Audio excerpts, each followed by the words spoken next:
Shut up, bitch! So what's today's thing over, Cocky? Hey, Mark. Oh, fuck! Say it! Cry me a river, dickface. Yeah, Dawson's Creek. James Vanderbeek, my nigga. The following is a world-class Bullshitters exclusive.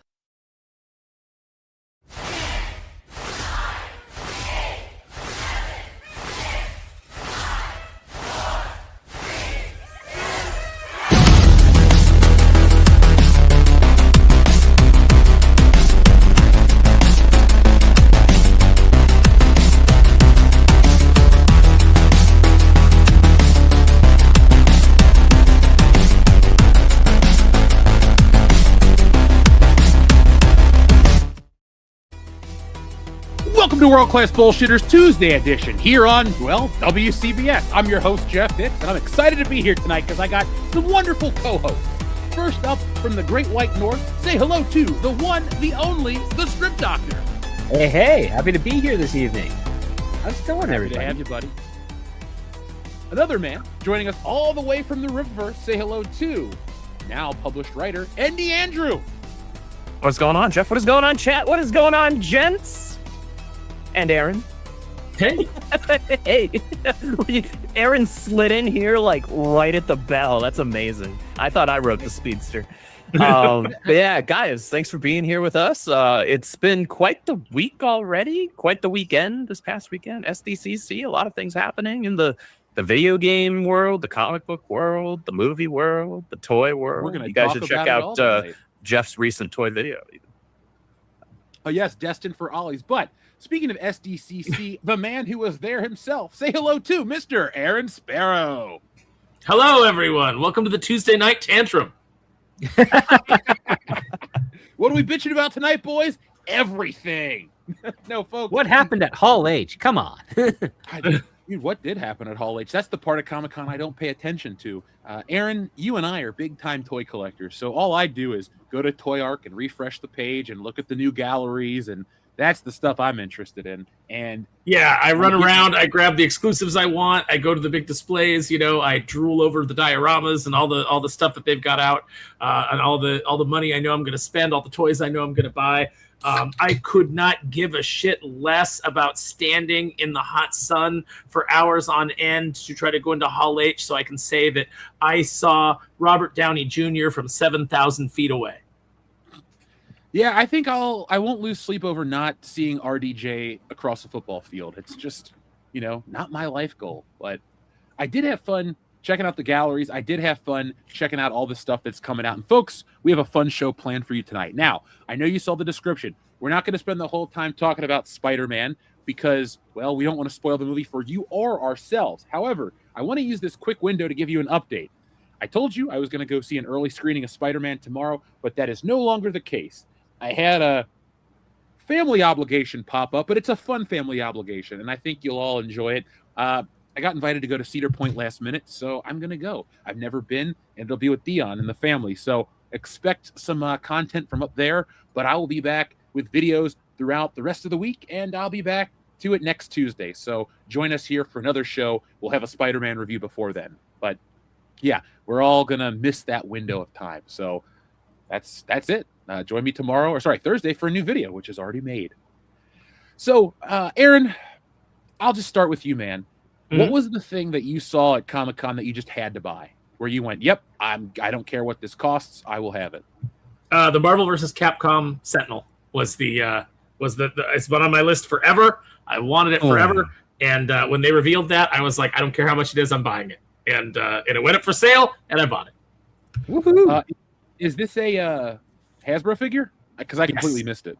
Okay. Yeah, it's a Marvel Legends. If you played, X-Men: Children of the Atom or any of the X-Men Street Fighter beat 'em ups, it's that version of the Sentinel, which is a design that I absolutely love. Hasbro is doing a great job of filling out their side of the Marvel versus Capcom roster. The side that they have the license to make.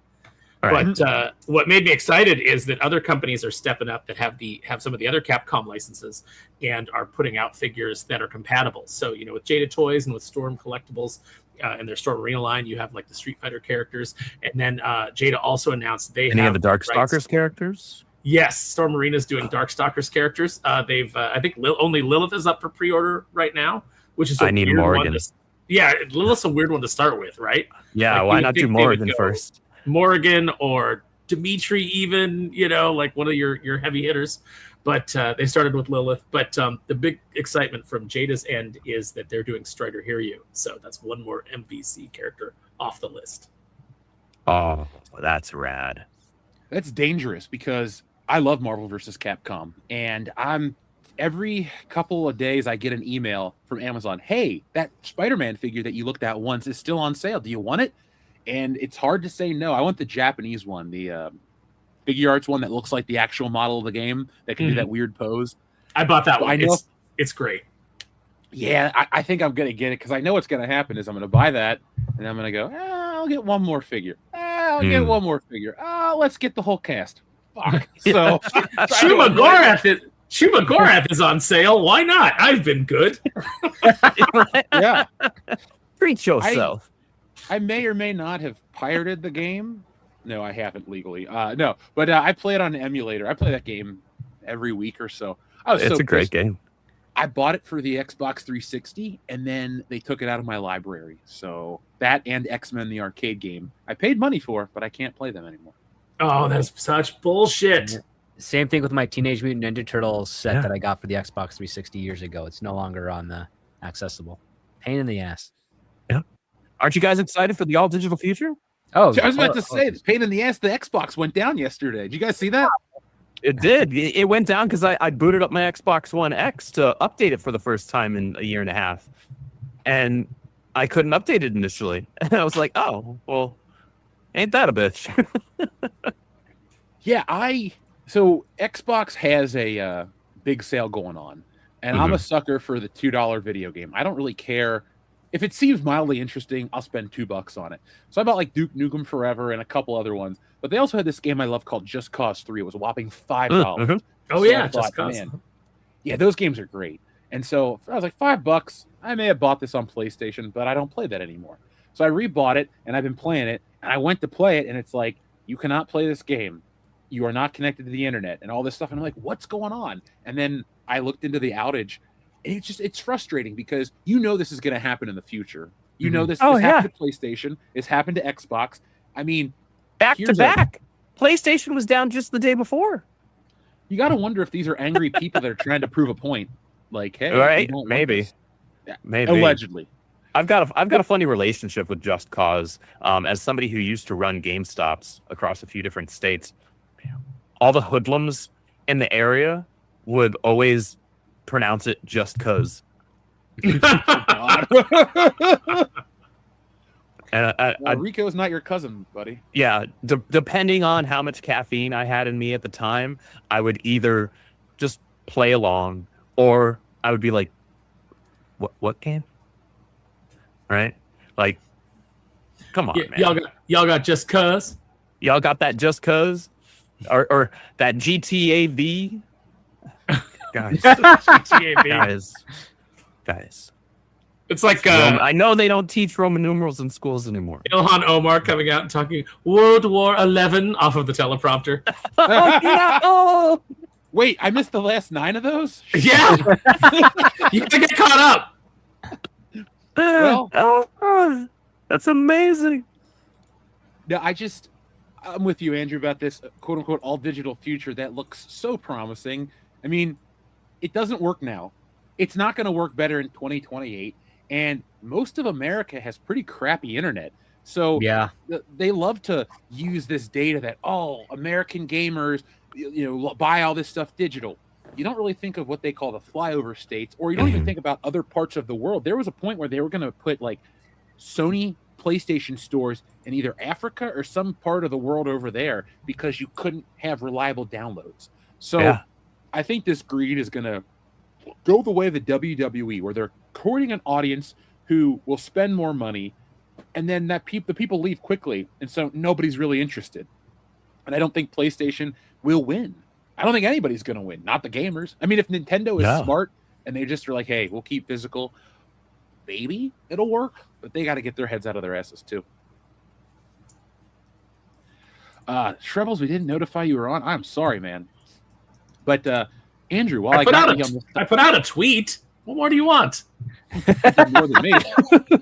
Clearly, he's not following Aaron. Follow Aaron, and you'll know when we go live. Follow me and hit for notifications so you can see when I tweet. Stop everything you're doing to see what random thing I said on the internet. Why would And while you're at it, order a copy of Kneel Before Doomface. Yeah, That's right. That's right. Get ready for number 2.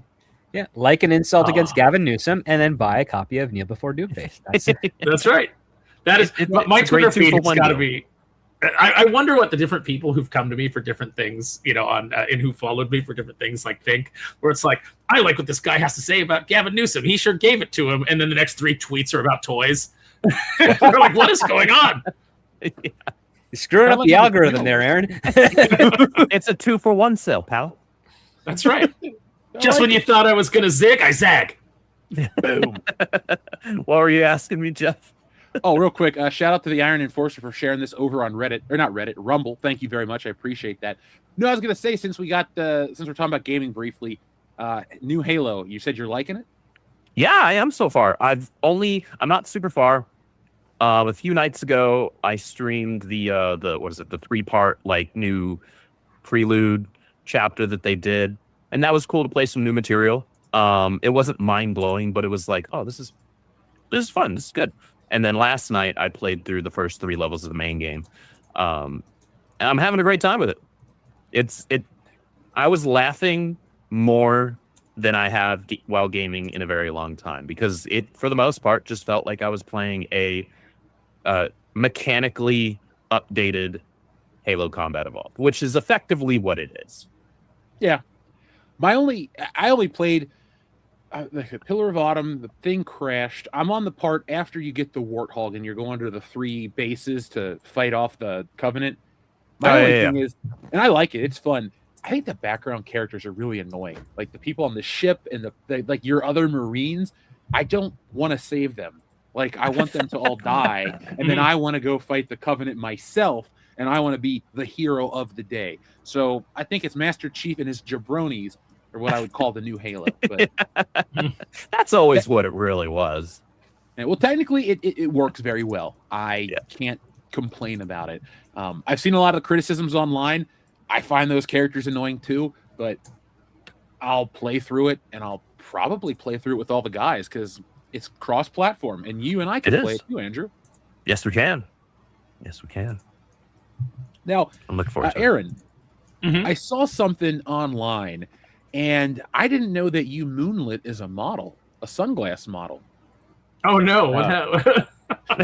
What did you see? Look, ignore the text, because the text isn't what I want to share, but I saw this guy in an ad, and I thought it looked just like you. So it's like, oh, Aaron, when did you become a sunglasses model? Oh, yeah, that works. Wow. Have a friend with a big freaking head. I mean, that's also accurate. I was just going for the face. I was like, this is Aaron. Now I understand. Now I understand why Jeff said ignore the text. That's not what the point is. But you can't ignore the text. It's as big as his forehead. No, and that guy's got more of a he's got more of a Big Show nose than I do. But it does. But yeah. I can see you doing a double take, like you're just scrolling, and you're like, what? Yeah, he looks like he's been kicked in the nose a few times. I always like to tell people, hey, come. They're like, oh, I'm gonna come see you at Comic-Con. I just tell them, I say, I'll be the guy, the bald guy with the beard. Super easy to find. Oh yeah, that narrows it down to about 35,000, depending on which con you're at. Yeah, but nobody ever looks like me, so I got that going for me, which is nice. Actually, I get told I look like a million different people, so I might be Vincent D'Onofrio or Vince Vaughn or the cousin of The Rock. Who knows? But you also tower above most of the crowd, so you can be spotted. Yeah, just say, to find Jeff, look up. Yeah. If we were all at a con, Andrew and I would just ride on your shoulders as if you were Treebeard. Honestly, this is quiet. Don't encourage him. Well, when we're all at Florida next year, there we go. We'll figure that out. Yeah. Our friend Master Marbus has a great question. He says, Jeff, any pointers for attending one's first Comic-Con? The September show would be great for me this time. So, now, folks, I don't know if you saw the tweet. I will be working the Cincinnati Comic Expo. I'm going to be there with Stealing Solo 2, 1, the other books, and I'll be showcasing some new pages from Frankenfisher, as well as I'll bring the play button. We're going to make it like a double booth celebration of YouTube and you guys and the books themselves. So come out and hang out September 25th through the 27th at the Cincinnati Comic Expo. Now, Master Marbros, we're all going to give you some pointers. I'll tell you this. Here's the dad advice. First off, wear comfortable shoes. Secondly, make sure you got enough money, because food inside cons are very expensive And not very good. And not very good. So I guess I would recommend hydrate or eat before, but know what you want to do as well. Like if you're going to go meet Hayden Christensen or some famous comic artist or something, what you want to do is you want to map out the time to get those in. Now, a lot of celebrities you pay for the picture and you pay for the meet and greet and all that, so it's very corralled. So don't expect like a fun, personable experience with some people. Other people, that's definitely a possibility. But like, we'll use Hayden Christensen. He might be the world's nicest dude, but he's got handlers that are going to push you through quickly. So just expect that kind of stuff, but it's just the business aspect. You'll find that most of the vendors are awesome. Everybody wants to talk. Obviously, they want to sell stuff, but you'll find really cool stuff there. And my favorite part about cons are the deals, because here's an example. I went to a con years ago. Guy had a very old Spider-Man figure, but the bubble had separated from the card. I said, how much you want for it? He looks at it, saw it was broken, goes, $2. It was one of those super articulated ones from the cartoon. Also, that same con, the dude had a combat belt Batman in a plastic baggie, and he sold it for $8. So he had gold, and he didn't realize it. And I picked it up with a big old smile on my face. So, Master Marlborough, look for deals, be comfortable, hydrate, bring cash. And I have a couple of tips as well. So what you're going to want to do, snack-wise, you're going to want to have a bag with your staples. You're going to want some beef jerky. You're going to want some protein bars, some things like that that you buy at a store before you go, so that you're not like paying $15 for a shitty hot dog if you can avoid it. Sometimes you are going to break down. You are going to want hot food, and you're going to do that. But you want to make sure that you've got stuff to just kind of like keep you going, so that you don't necessarily have to. I recommend getting a plastic Ziploc bag, a large one, freezing 2 water bottles and putting that in there, and then putting 2 more water bottles in there that are cold. That'll kind of like keep it all cold. But as the ice melts in the frozen ones, you'll be able to pour your warmer water into that and get ice cold water right there on the floor. That's a good tip for Disneyland as well. And you can do it any way you want. You can buy those bags that are actually like cooler bags that keep it cold. But that'll help you as well. So just some food and hydration tips there from somebody who's been doing this for way longer than I care to admit, and maybe longer than Andrew's been alive. Well, I mean, do you guys ever do the fishing vest where you buy a fishing vest that has all the pockets and you just load it up with your snacks and your water and stuff and you just wander through? No, because I'd have to wear a fishing vest. Yeah, but you can get them stylish now. You can get them with like G.I. Joe on the back and you're good. Aaron, my first life jacket as a kid was a G.I. Joe branded life jacket. It was blue and it just said G.I. Joe Real American Hero. I had never seen the show, but I was rocking that shit while I learned how to swim. Nice. I love G.I. Joe. You could have at least put like torpedo on it or something. Don't be lazy, G.I. Joe. It was so generic. It just was red. It was just blue mostly with like silver straps. I'm also going off of like a 35-year-old memory, so I'm trying to go back. they put Stalker on it, but he was going like this, like I can't swim.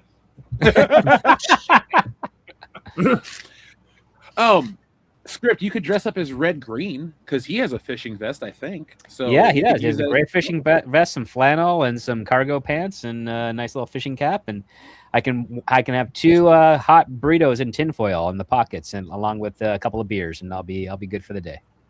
I sneak Chipotle burritos into movies. Like when I saw Superman last year, my buddy and I were like, "Let's go get lunch first." So we got Chipotle and loaded up. And I remember sitting there. It was like he may or may not have been on the clock and just decided to go see Superman with me. But we're sitting there in the auditorium eating burritos.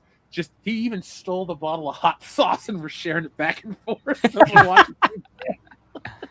Did you see the guy that got kicked? that got kicked out of an IMAX theater this week because he took a crock pot of chili in with him and then was serving bowls to people in the back row. That was real. Yeah. I saw the post about that on X. I think it was either last night or this morning, and I just chuckled. And I'm like, that is the most amazing thing I've ever heard of. Why did they kick him out? And then I was realizing, because they wanted everybody to buy their overpriced movie theater food. But hey, props to that, man. Chili, I'd buy chili in a movie theater. You know, like I would too. Especially he's got a bag of shredded cheese and he's like sprinkling it on top, and hey, how hot do you want it? And he's putting a little bit like extra, Tabasco or something on there, and mixing it. You can mix it up, and oh man, that'd be good. Hey, don't knock the hustle. Movie theaters need to up their game. If you're going to charge me $20 for concessions, give me something fantastic, or at least, I don't know, a lot of something crappy. That way I want a Stouffer's. Well, not a Stouffer's. I'd rather have something better. But it's a theater, so I'll accept that. You're going to probably Stouffer's is about as good as I was going to say Stouffer's is probably what they're already giving you at the high end ones. Give me a full lasagna. That's what I want. Yeah. All right, Garfield. That sounds tasty, actually. So a 2-pound lasagna. That's what you want. For like $9, you're just like, well, shit, I'll eat for 2 days on this food. Yeah. So the theater I used to go, well, I still go to this theater, but a couple years back they changed the policy. But it's called AMC, and it's in the Newport on the Levee Entertainment Complex. And it used to be the rule of thumb, you could take any food that was sold in the complex into the AMC theater. So it was not a conflict of interest. You didn't have to hide. So they had Five Guys, they had Bar Louie, they had this place called Tom and She, which is whatever. But like when we saw the Avengers, we literally got a giant pizza from Dewey's Pizza and just ate pizza and watched those movies, like completely within the rules. So maybe we should bring that kind of stuff back. Make movies. Yeah, I took a full-on Panda Express 3-item into a theater with me once. Folks in the chat, what's the best thing you ever snuck into a movie theater? Let us know. We'll read them on air. It's funny too because you bust it out and then you watch everybody in the theater go. Right. You're like looking around like, where's that delicious Chinese food smell coming from? Who has good food, right? What kiosk was that at? I'm always the guy that I'll buy popcorn, no problem. I'll pay whatever they charge because I do like movie theaters. But I'm not paying like $8 for a bottle of water. So I usually drink canned water, and I'll sneak in like 2 in my shorts, and I wait for the loudest part. You know how the theaters will play like coming soon from AMC, and they'll play that really loud sound effect, or the Regal will play something. I try to pop my drinks open during that because the last thing I want to do is be that guy that is smuggling stuff in. But right. Oh no, I pop open the beer can at the quietest part of the movie and yell "Freshie." I don't think I've ever. No, I take that back. You don't start singing Cerveza Cristal? No. Oh man, I wish there were more of those commercials worked into films. You gotta have a buddy next to you, just have it queued up on their phone, so the second you pop it, he plays it. The Odyssey by Cristal Nolan. You need something like this, Andrew?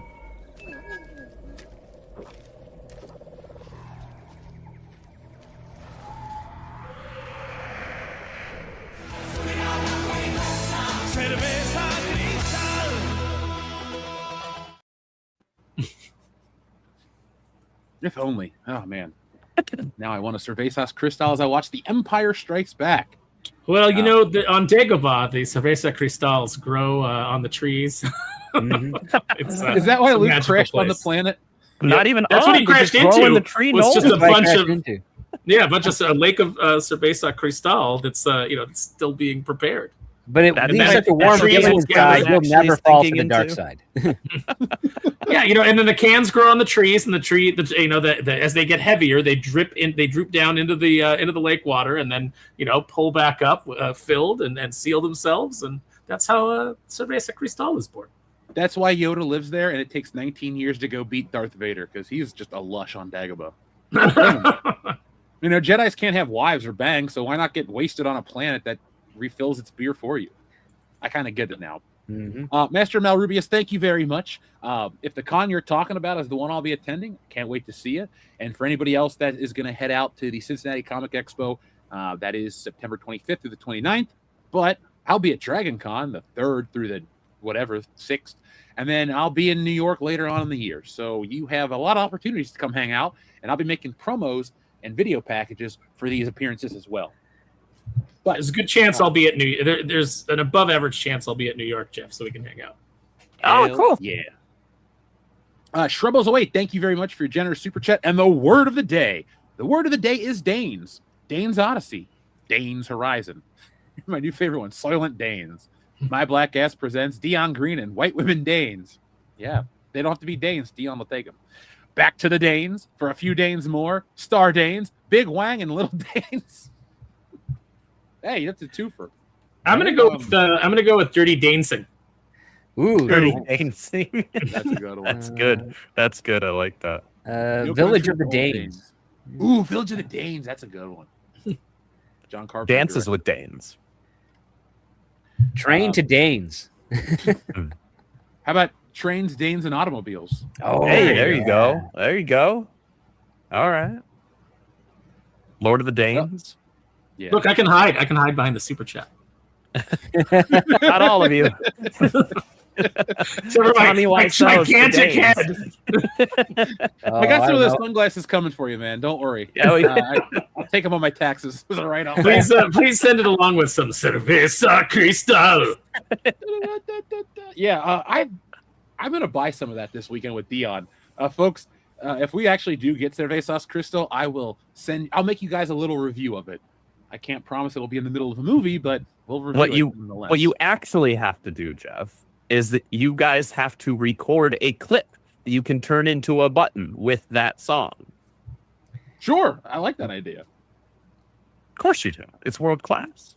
Jeff, Ooh. if you get some in a can you do a video where like you're on screen and then just you reach for something and it just does that, then you see like your toy collection, but you're reaching for that.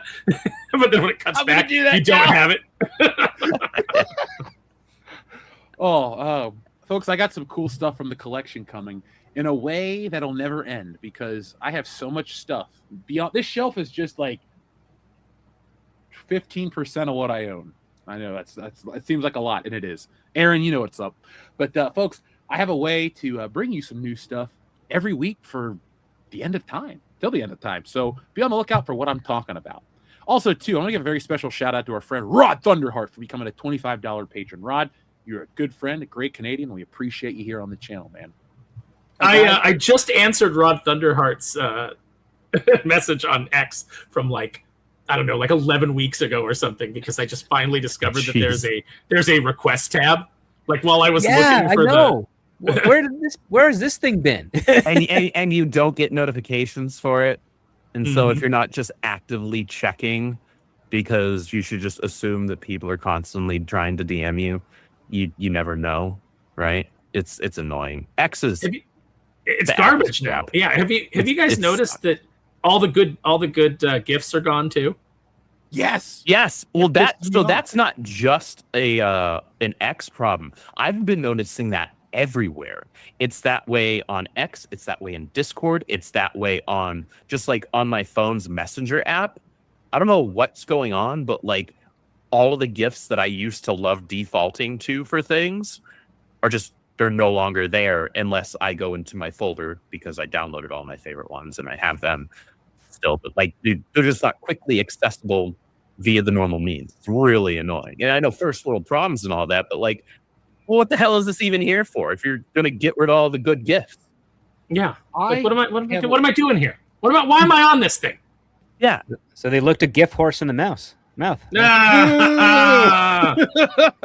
this man. Boo. God. Boo. Boo's in the chat. This must be how everyone feels around me all the time. Yeah. Dude, I know what I am. To add to your point, though, about the gifts, folks, if you follow me on Twitter or the WCBS channel, you get a lot of similar responses. My favorite one is that Steve Carell pointing meme. It's gone. And my J. Jonah Jameson meme, which I always use to just laugh at people who say dumb shit, couldn't find it. So I've just stopped using Twitter as much. I get paid to use Twitter, but it's the only reason I use it now. It's not fun. Like, I want to connect with the audience in every way possible, but Twitter just makes it more difficult. Thanks, Twitter. Yeah, it's more like just a beta test for the latest version of Grok these days, I think. Which is not a good AI at all. It will talk shit back to you if you don't like its response. Yeah, I mean, it's a good search engine, I find. If I need to aggregate a bunch of information quickly, it's much more effective than Google because they've just destroyed Google. Google is like, how can we give you an ad? And it's like, so the first 17 And they do it through things Gemini too at the same time, which is like really disturbing. Yeah. Well, that's why it's called Gemini. It's there's two of them. That's right. The duplicitous. Do you guys have one more title for our friend Shrebbles08? We'll do one more Dane title each, and then we have a couple more. A fistful of Dane.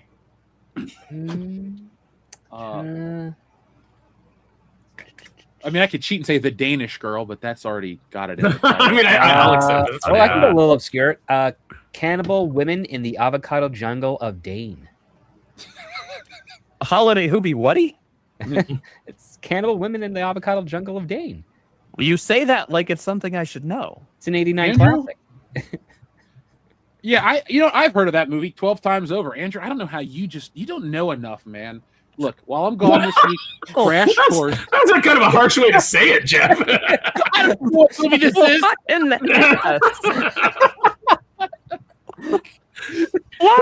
The thing is, Andrew, we're only 31 minutes in.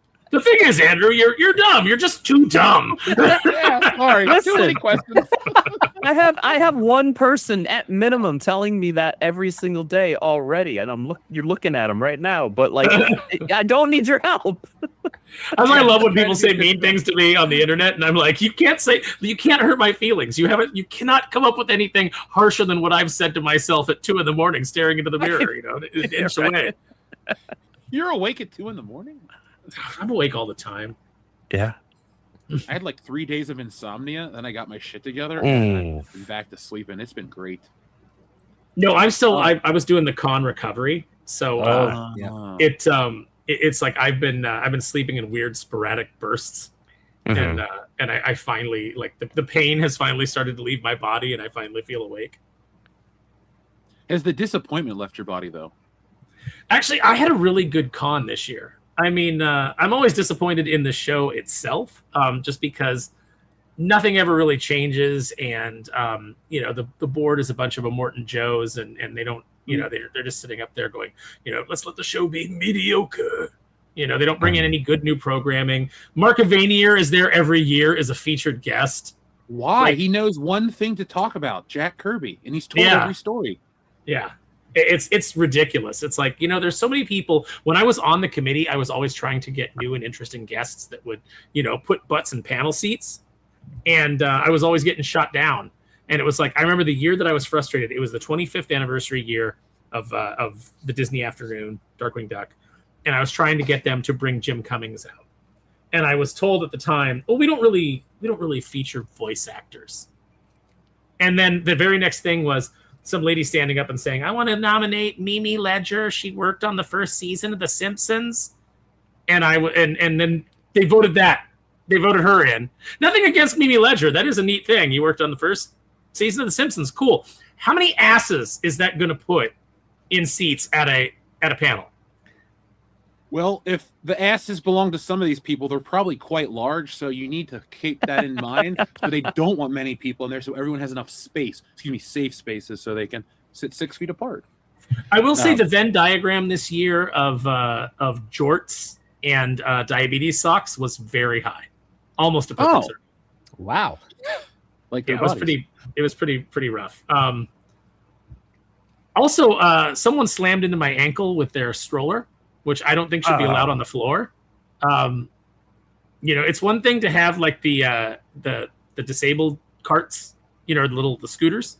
Mm-hmm. That's one thing. Although I don't know why you would want to go to San Diego with that, because the crowds are assholes, and they a scooter is trying to get somewhere, and they will just straight step in front of you continuously, like a stream of people, so that you're just stuck. And being that you're on the disability scooter, you're right at ass level. So anybody blowing ass in that crowd is right into your, I'm sure it's right into your face. So I can't imagine why anybody does that. But I don't think strollers should be allowed.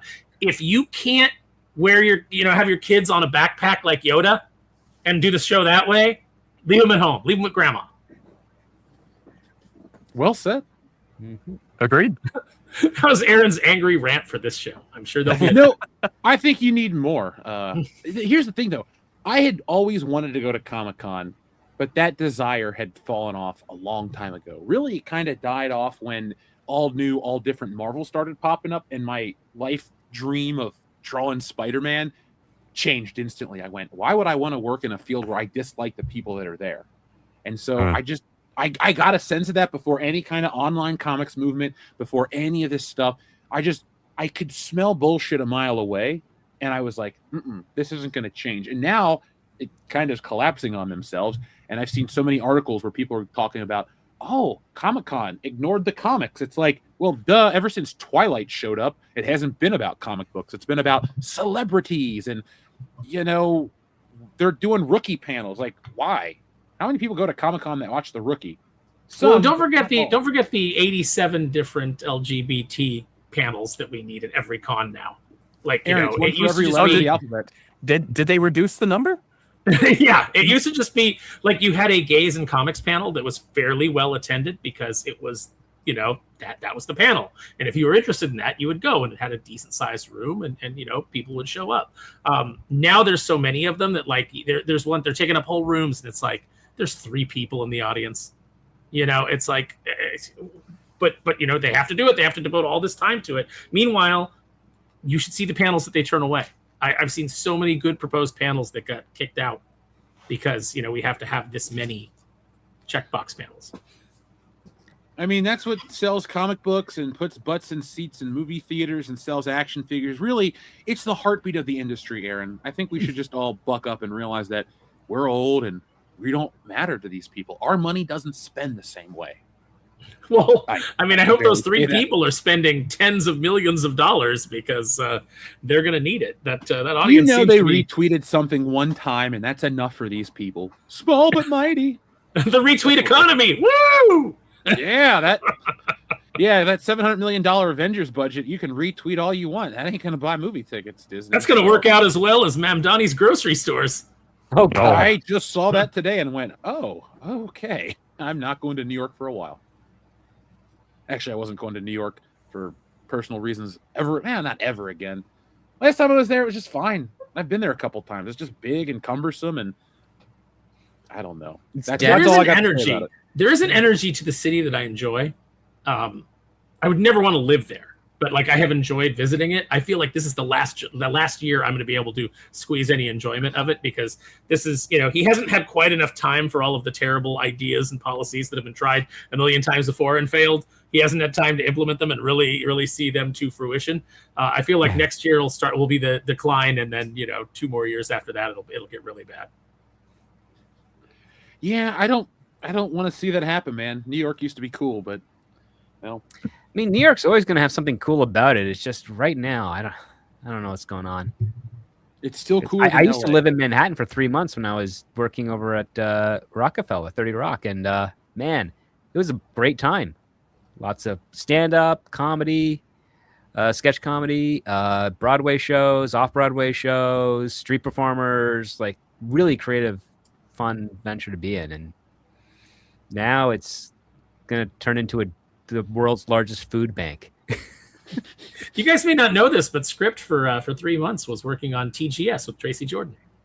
That was in production. The 30 Rock itself was in production while I was at that office. Yeah.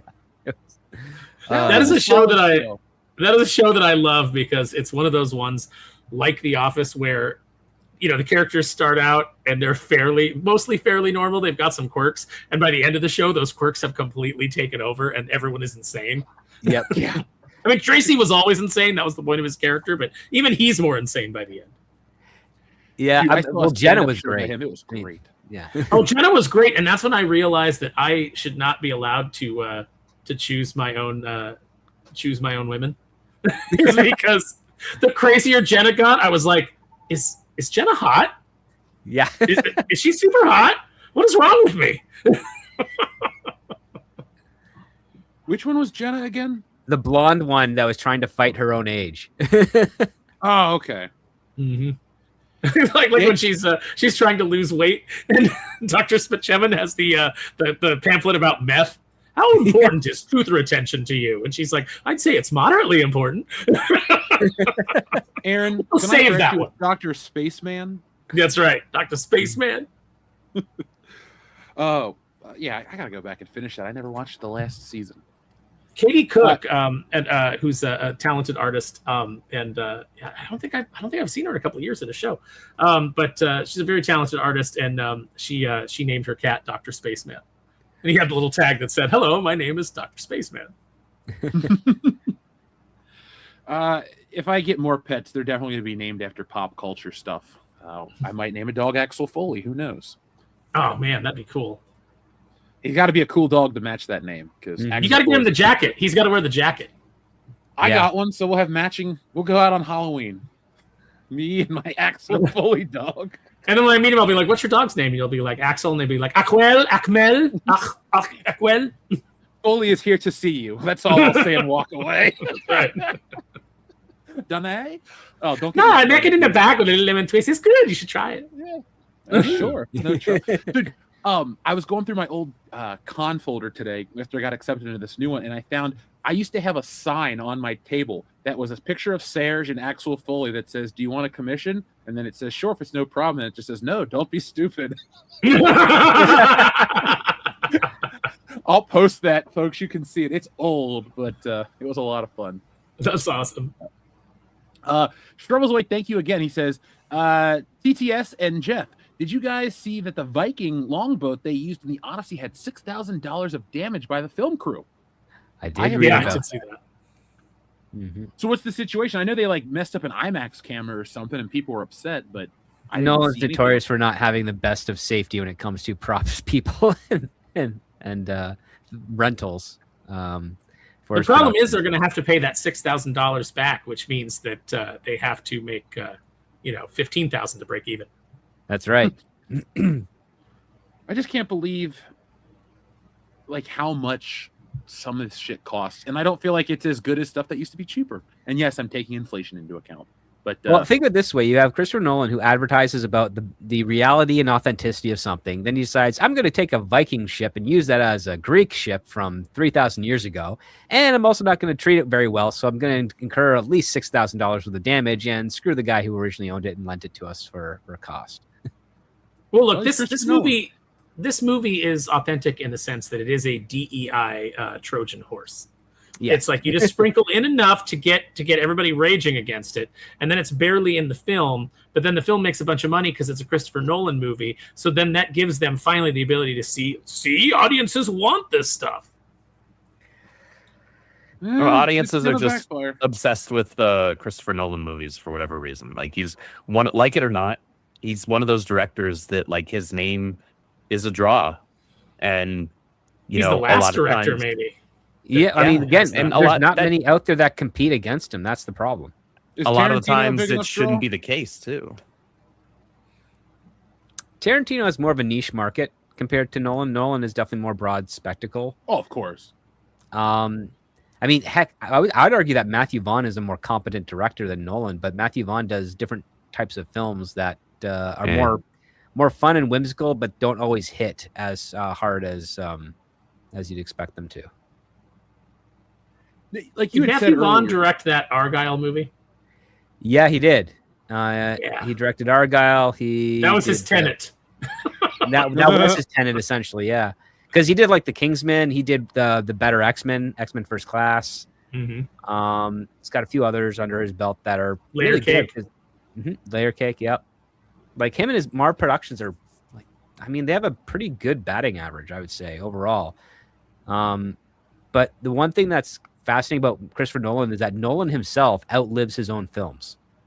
Like, I don't hear many people talking about his other archive as much as the one that's currently out at the moment. Like, it's not the same as when you go to Cinephiles and people start bringing up like Billy Wilder, Alfred Hitchcock, Stanley Kubrick. Like, those are people that say, yeah, these movies changed. They have this extra layers to it. No one ever throws Christopher Nolan in there and keeps it in that conversation for more than like 90 seconds. Yeah, that's fair. I mean, the only films that you really hear people still bring up are like Memento and then maybe The Prestige. But like, I can't remember the last time anybody. The Prestige is good. Yeah, Prestige is great. I like The Prestige a lot. But like, nobody's ever I mean, I don't think anybody's ever been like, "Hey, did you see Dunkirk?" Like nobody wants to talk to me about Dunkirk. I forgot he even directed that until we talked about it last week, and I went, "Oh yeah, that movie. I liked it, but I completely forgot about it." Yep.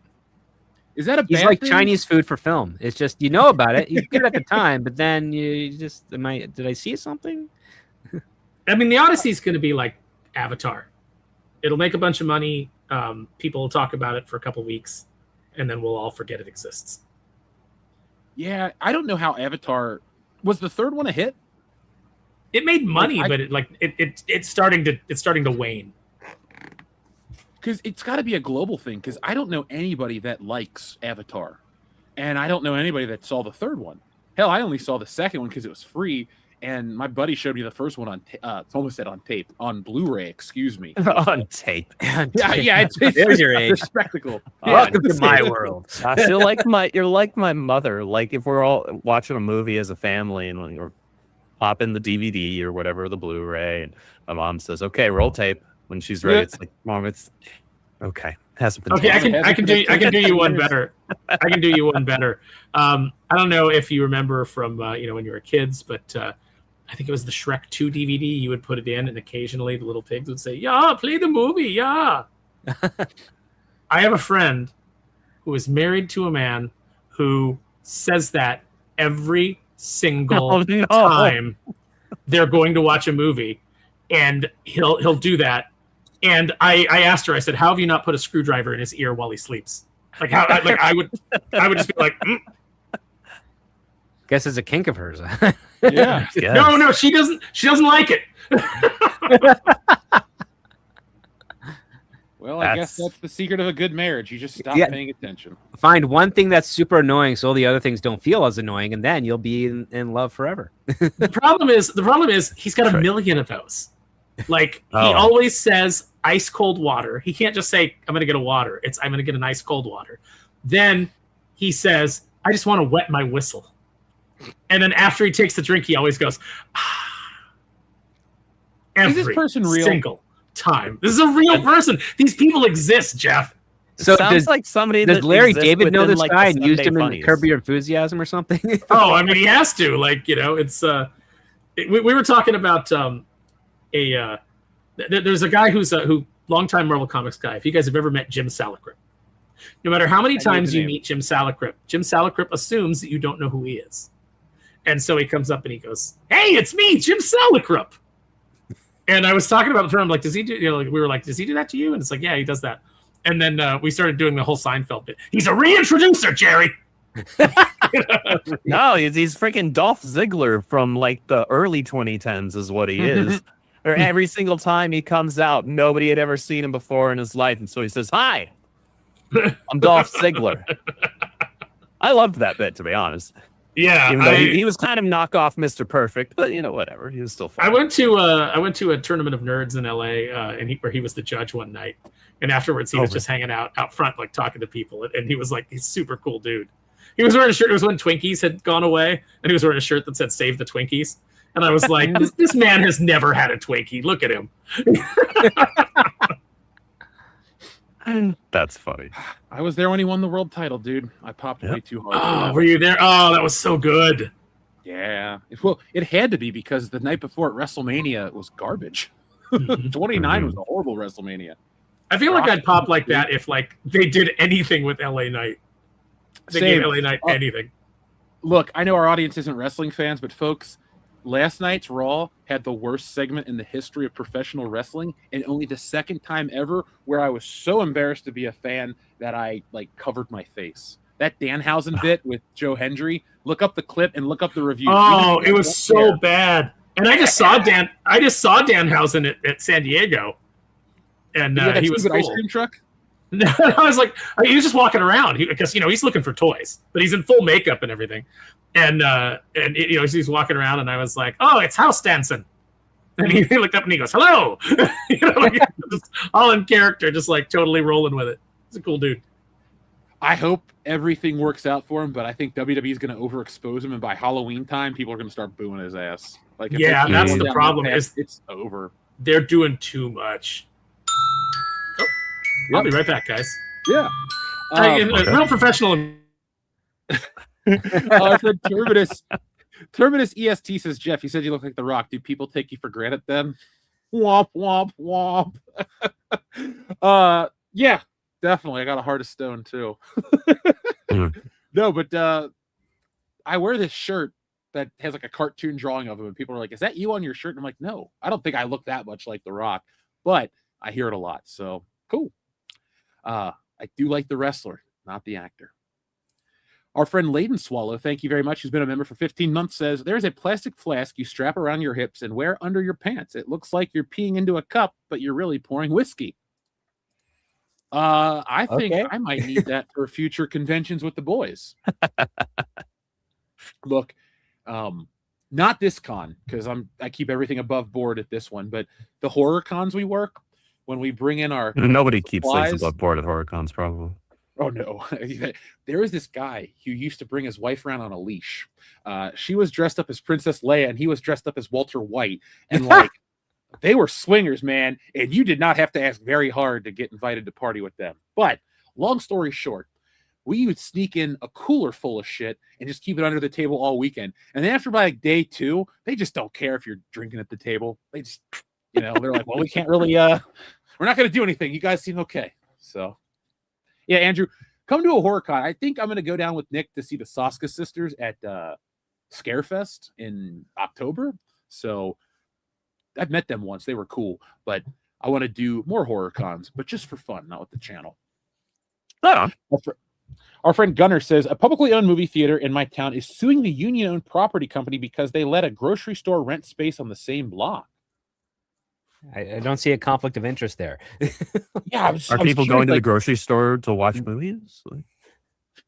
I mean, I guess they're trying to say like people are going to sneak in the food from the grocery store into the film. But look, I'm all about seeing movies in theaters, but the prices of the food is crap because the food is crap. So, if you can sneak in a whole Little Caesars pizza, like, I think there should be a rule. If you're going to see a movie like Spider-Man, and you take in branded food items that feature Spider-Man, it shouldn't be an issue. It's like you're supporting the movie. I don't know how it would work for the theaters, but I was just thinking if you could sneak in a barbecue, you deserve to have it there. Yeah. The more if elaborate you were getting food in, then you deserve to have it. Yeah. Just like my Chipotle burritos, man, they're perfect. They're wrapped in foil. They retain the heat. All I need is a stack of napkins, and I'm good to go. Mm-hmm. Plus, you can like really just watch the movie and not pay attention. You just, eat the burrito. Gunnar also had sent in a message of being a member for 23 months. So Gunnar, thank you for both of those messages. I'm curious to how the movie theater is going to win that case. If there is a case, let me know. I definitely would like to know. I love frivolous lawsuits, and I love watching videos about lawsuits and fails. Well, you are an American. There are frivolous lawsuits all over the damn country. Yeah. We are a very litigious country.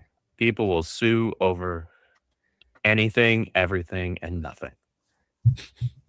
Yeah, but it's a little enviable. Yeah.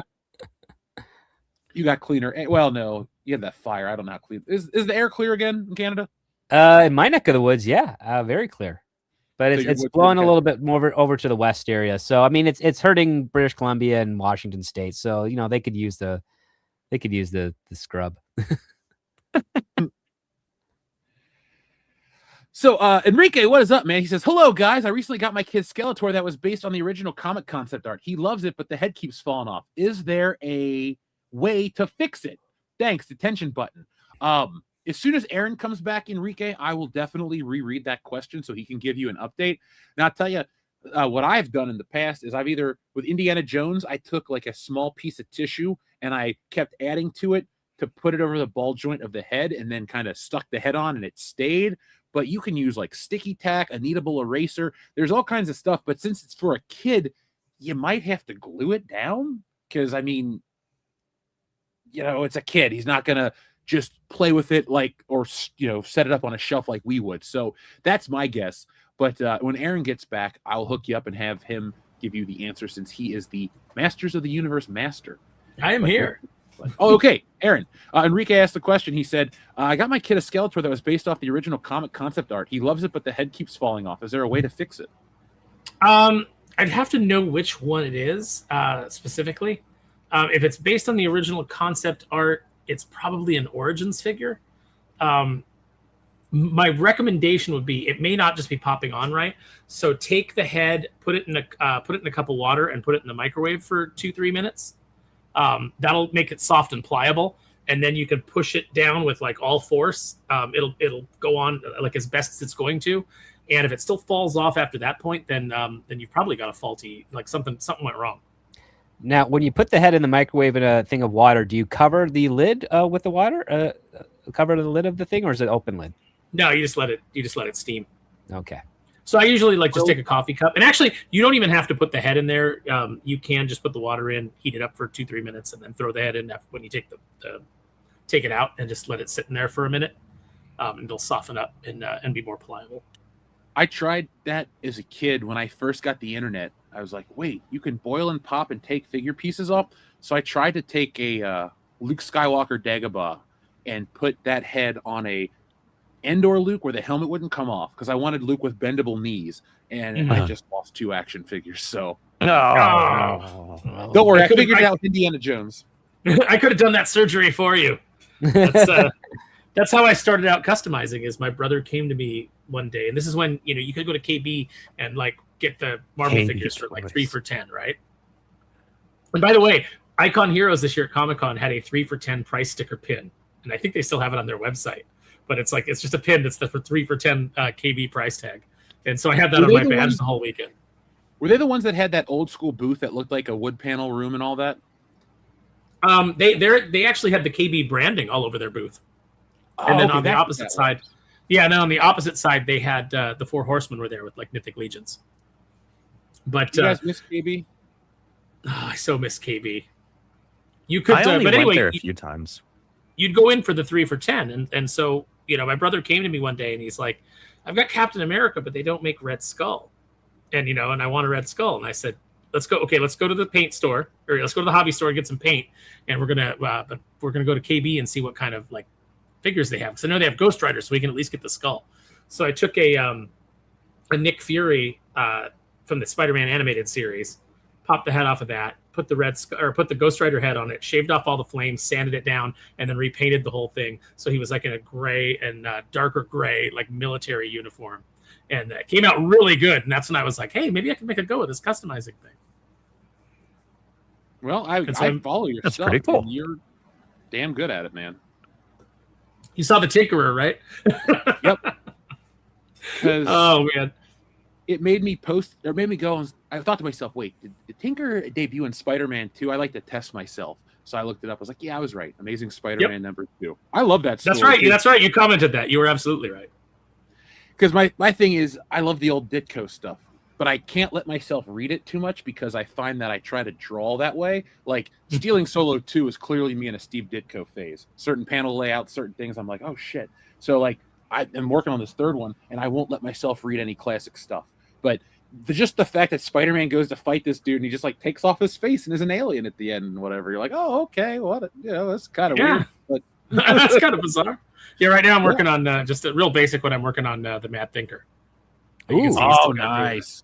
He's still got the armband on. I got to take that off, and just this is a real simple one. Folks, in a little bit, we'll look at some collectible stuff. But Enrique, thank you very much. Our friend Rod Thunderheart with some massive messages. Rod, thank you very much. Man, if I was on camera, I told you I couldn't find my copy of See Through Love. It somehow fell in my bag that I'm taking on my trip, so I was getting ready to pack, and I went, oh, See Through Love. So Rod Thunderheart, thank you very much. He says, hail Jeff, hail Script, and the other two. I saw the Odyssey. Personally, I hated it. I was that guy waving at the screen saying, that's not in the book. Especially annoyed when the Cyclops died by Odysseus. His family directly asked him, who did this? He screams, nobody! Then Thunderheart also says, hail WCBS. Here's the thing in the Odyssey. Basically, everyone is doing their cookie cutter acting. Matt Damon plays Matt Damon. Tom Holland plays Tom Holland. Robert Pattinson plays Robert Pattinson. John Bernthal, my computer has a virus. Well, that's because it's for a modern audience. It's updated for a modern audience, so it's dumbed down. That's what Christopher Nolan thinks of you. is he's dumbed it down for you rubes. Yeah, all you people that are stupid and use smartphones, right? Not like me. I, an intellectual. I print out my email. Right? Holy use MapQuest. God! Like, I don't think he breathes oxygen. I think he just breathes his own gas. There's just a tube that runs from his ass up to a gas mask on his face, and he just recycles it. He's like, my body is a perfect fart ecosystem. Right? That's definitely something you'd see out of a South Park episode. Yeah. No, but Christopher Nolan, I think the irony is the fact that the very translation that he used, the person who translated it didn't like his movie. Yeah, I know. When you have the feminist coming out and going, well, this sucked. Was it not feminist enough? Is that what she was upset over? She just said that the writing is terrible. Oh, Yeah. Okay. Which it was. I told you guys. I actually saw it on Sunday with Mary, and afterwards we were like, ouch, we could have watched anything else, but at least we suffered together. That's what matters. Do you think it's like the Batman and Robin movie where if you go up to George Clooney and you tell him that you hated it and you spent money on it, he'll give you a refund? You know what? I'd rather rewatch Batman and Robin. I would rather watch Robin has Batman a and charm Robin to it these days. It's still bad. I would rather. It has a charm. Yeah, I would rather still watch a it than go to see this Odyssey movie. I have It's zero charmingly terrible rather than just terrible. Yeah. Well, what I find interesting is 2 summers ago, all the hype was Barbenheimer, how it was this big deal, and people loved both movies. I didn't like Barbie, but I'm not the demographic. But I saw it. I took my mom to go watch it. If you want to hear my review, it's on the channel. However, I did like Oppenheimer.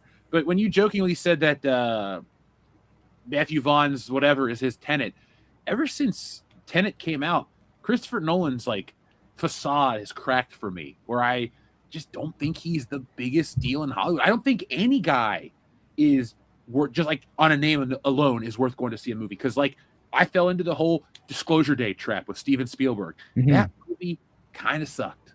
Okay, let me rephrase that. That movie really sucked. I hated every minute of it. I know this is going to be unpopular with some people, but Dark Knight Rises sucked. Oh, it did. Yeah. Yeah, It did.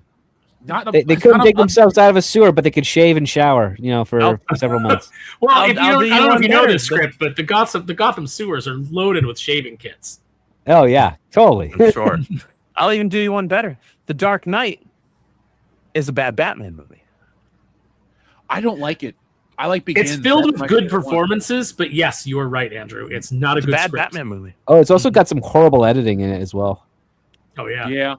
Doesn't it have not a continuity thing, but isn't it where when they're at Lower Wacker Bridge and the thing goes off, isn't that like the wrong direction or something? Yes, it's completely flipped and backwards. The other part too is Heath Ledger did 4 takes of his monologue in front of Harvey Dent in that hospital scene, and he screwed up every single time. And instead of Christopher Nolan correcting him on missing this really important line to his analogy, he just said, screw it. What was the line? So he talks about like, if I were to go on TV and say that a group of soldiers gets blown up in a war zone, nobody panics. But if I were to say one little mayor is going to die, the whole world loses its mind. Everybody loses in their minds. And the thing is, he's missing the important point because he's supposed to follow it up with people expect soldiers or gangbangers to die. They don't expect a mayor to die. Like that is the allegory of the line that he's making as a point. He never says it. Mm-hmm. And so like his entire monologue just makes no coherent sense if you're actually listening to it. But you're so enthralled by the fact that Heath Ledger is dressed up to look like Sandra Bernhardt in that scene that you just don't really listen to what's coming out of his mouth. If he started singing, I've got the power, like in Hudson Hawk, I would have loved it. You know what, though? I made the inference. I made the jump of what some the Joker people was can, saying. yeah. Like I was able to too as well, but I'm like, it's still not proper. Well, I was talking with a friend today, just speaking of like bad writing. So everybody fell all over themselves for this Jonathan Hickman Ultimate Spider-Man, right? And it's not good. Mm-hmm. One thing that like my friend pointed out that like I don't remember catching it, but I probably did when I first read it. The characters say the thing over and over again. Like he tells his kid, "Oh, it's over by the thing," and then Jonah Jameson is talking to his business partner, and he's like, "I know you've got your thing," and that happens multiple times in the first 5 pages. So it's like that's. I understand that that's something that people actually say, but that's not what you actually write. Because what it does is it just creates the situation where you could move any character into that panel. Like, so J. Jonah Jameson's talking, you can put Peter Parker there, and it's the same dialogue. It's the same character. There's nothing different. Yeah, you're talking about what like early writers do when they say, I'm trying to make the most authentic, convincing dialogue, so I'm going to listen to how people talk and emulate that. Forgetting that when you're in a story, you're not trying to replicate the reality of speech. You're trying to make sure that whatever that person is saying gets them closer to whatever goal they have within that moment. Yeah, it's like Bendis trying to do the interruptions all the time between people. Oh, yeah. And it ruins the cadence of your dialogue, and it takes me out. Here's my hot take for the night. He is one of the worst comic book writers I've ever read. I do not enjoy his contributions. I do not like Ultimate Spider-Man in any form, and I've read all of it. I hate that shit. Like, with a passion. Give me 616 any day of the week. That being said, I've only really read... Oh, and also his Superman sucked, too. But other than that, I haven't read a lot of his work. By that point, he was done. It was like he should have been gotten off the mound a long time ago. You know, he was just throwing bricks. I'll say this about Bendis. When he was at his peak at Marvel, I generally liked the concept that he came up with and the beginning of it, but there is not one single story or crossover or event where I felt like he stuck the landing. I felt like he always botched the landing. Because it just led into the next event. And the next event, you'd go, oh, this is a neat idea. And then it would go nowhere. And then that would set up another event that you'd go, okay, well, I hope this one's good. And it would go nowhere. And also, too, man, this writing for the trades, I know it's not only him that does it, but I don't feel like I get a good story 90% of the time. You read a classic comic book, like an old Ditko Spider-Man, you get so many, and if they're going to stretch it out across 3 issues, it feels like you get a full story when you go that way. Everything feels fragmented in Ultimate Spider-Man. It's like, first off, I didn't care about high school drama, even as a kid about to enter high school. So when I go back and look at stuff as an adult, I roll my eyes and think, what is a grown-ass man trying to emulate high school kids for? Like, this is dumb. I don't like high school drama. I think high school shit is, The Breakfast Club's the best thing that's ever happened out of that. And then everything else is just kind of like, we all live through this shit. I don't want to read fictionalized versions. But that's personal aside. What I actually mean, though, is I want my money to go further. I don't mind if you tell me a great story that, like Watchmen. Watchmen's great. It takes 12 issues to tell that story. But those books feel important. And something happens in each one. Something important happens in each one. Mm-hmm. And, dude, I've been going down this rabbit hole. Have you ever heard of a YouTube channel called Cartoonist Kayfabe? Yeah. Yeah, that was Jim Rugg and Ed Piskor before Ed Piskor was driven to suicide by some ghouls in the comic book industry. And let's just name them. One of them was I forget these people's names because they're so inconsequential. Except for the fact that they drove a man to suicide. One of them is a really... Every time I watch one of those... No, I say that bothers me because every time I watch one of those videos, because I followed that story, and every time I watch it, I think to myself, what a loss, because that dude knew his shit, and he knew how to be technical and entertaining, and it was like the best thing ever related to comic books. And it's terrible that it's done. And the reason why it went down like that is horrible. And I mean, I follow this thing on Instagram, Ed Piskor's Legacy. And I don't know who the woman is that is in the videos, but I gave it a follow just on his name alone. Like, his X-Men Grand Design book, folks.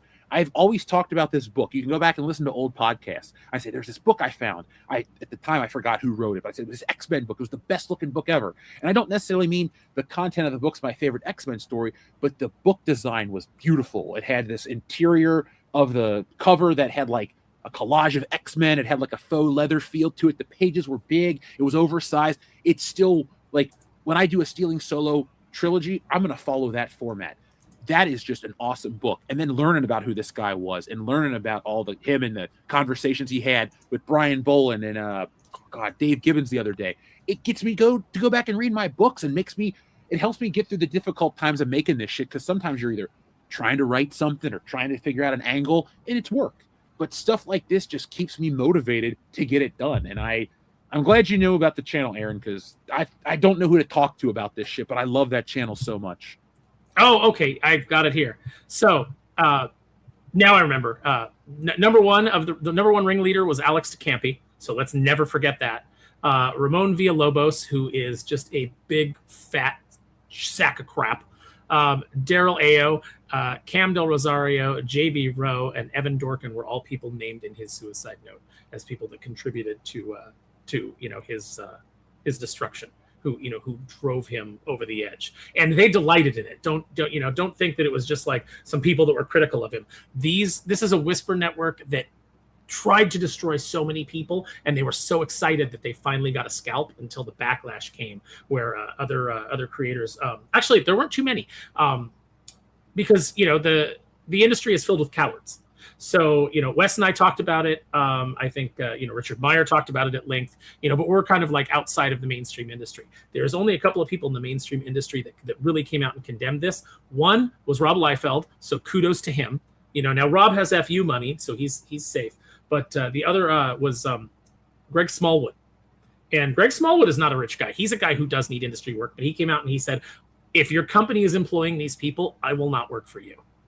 And so, great accolades to, kudos to Greg Smallwood for having the guts to stand up and say that. Yeah, like I said, I'm not trying to be hyperbolic, man, but every time I watch one of those videos, I'm always enjoying it. I'm always entertained. And then it always ends and I go, oh, there will never be more of this. Like, it frustrates me. It saddens me. It angers me.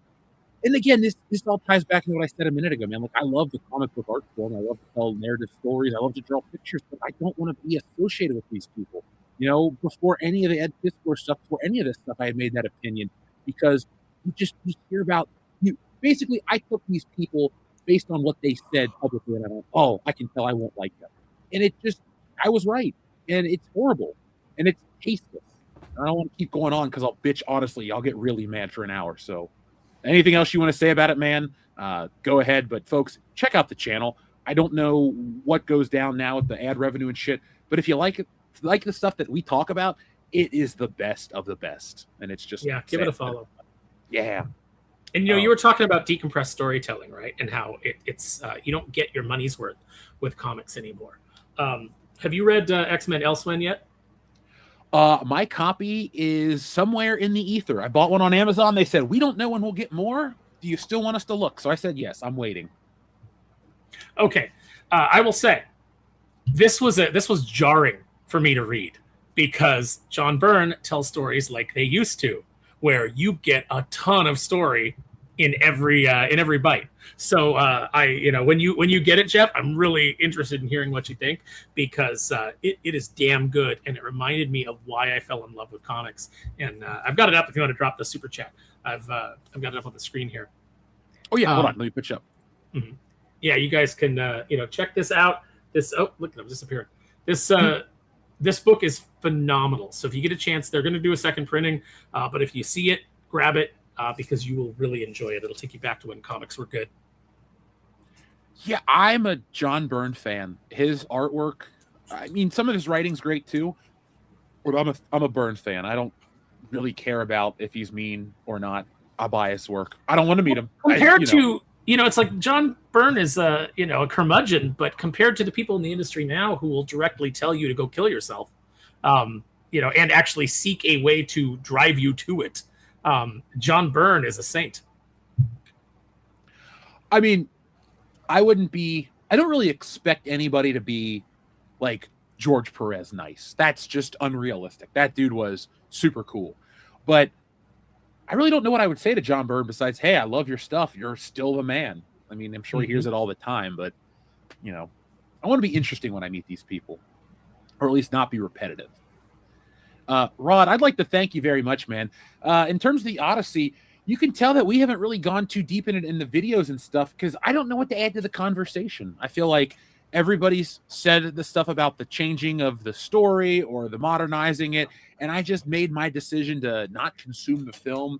And, it also looks like Christopher Nolan's just hunting for an Oscar. I hope he doesn't win one, and I hope he kind of tanks his career with a certain portion of the audience. So when he does make something that everybody likes, they're like, I remember the Odyssey. You can kiss my ass. So I hope it has that effect. I'd like us to have that the Emperor has no clothes moment. I think that this movie is it. But there's a lot of people that are lapping it up. Because let's face it, there's people that just go and they see things on the screen, and as long as those things on the screen make them go, oh, they don't think about the story, they don't think about the characters. They have no frame of reference for whether or not it's good.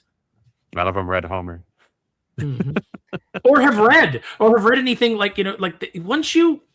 once you've really experienced a certain amount of epic storytelling, once you have seen things that are truly great, once you have read things that are truly great, and you come to understand why they're great, it's hard to go back to the slop. It's hard to just accept what you're given.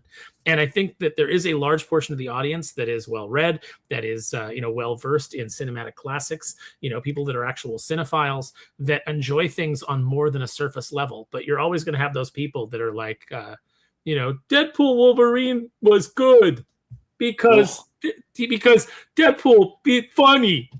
Because irreverent jokes, which we've done before, and cameos out the ass, which we've done before. Oh, look, Deadpool looked at the screen when Wolverine popped his claws and said, "I'm so wet right now." That's a sexual reference, and I clapped when I heard it. Mm-hmm. So seals, basically, everybody going after seals. Yeah, like I said in the videos, recognition does not tell a good story. It's just something to sell you. But Jeff, ATSTs. I saw the thing that I recognized, and I clapped when I saw it. Well, that's why the Mandalorian and Grogu didn't move many tickets, man, because it had AT-AT walkers or whatever the hell they were, and Hutts and X-Wings, and hell, even Ripley herself jumped over from the other universe to star in this piece of shit. And we got disappointment. Do you guys see that video I made, or at least hear the news that the Blu-ray 4K is $220? Yes, I was listening to that at con as I was walking around during setup. And that is ridiculous. Like, who's going to buy that? Okay, I don't think so. There's this website I follow called Jedi Temple Archives. Not afraid to give him a cheap plug because I do legitimately like the dude that runs it. He says it like it is. I used to post there back in the day. I used to post my Star Wars customs there. Oh, dude, I gotta send me some of your old custom pictures if you think about it. Like one day if you're up and you're just like, oh, I think Jeff would like these, because I would. Just feel free to text them to me because I'm terrible with Twitter. Yeah, I'll have to find some. But all I was gonna say is like that site is very like, hey, we don't really love the whoever runs is like, I don't really like the Disney ones. I think Star Wars is kind of dead in general. And then that $220 disc comes out, man.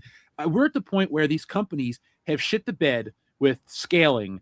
And so what they have to do now is they have to just milk the few people that are diehard loyalists. So it's like, there are tons of dudes that'll be like, I gotta have the $220 version. It has 2 metal posters. It's like, okay, bro, Skibibble, I think that's a waste of time and a waste of money. But, a fool and his money, they say it goes. So I wanted to ask you guys, because home video is on the upswing. Mm-hmm. I'm buying more home videos. I just got Pee-wee's Big Adventure in today. But I spent like 90 or $100 on like 6 movies. And they're all better than The Mandalorian and Grogu. Yeah.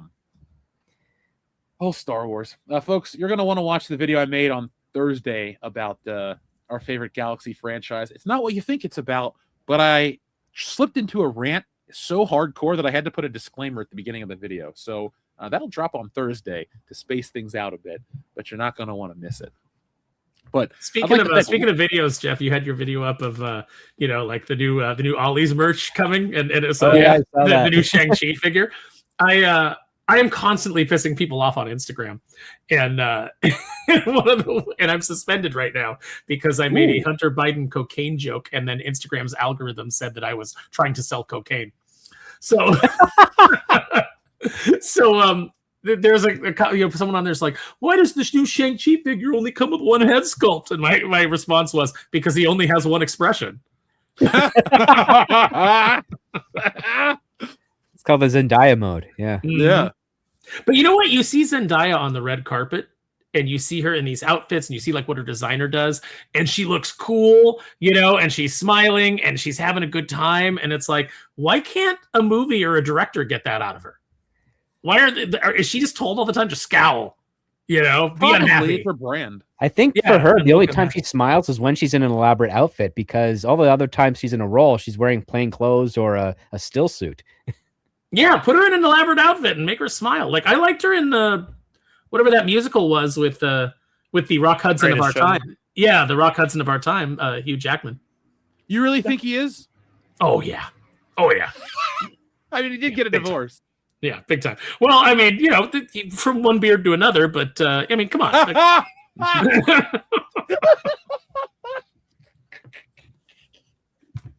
I love that there are some people that are like, "What are they talking about?" We will not tell you any more context.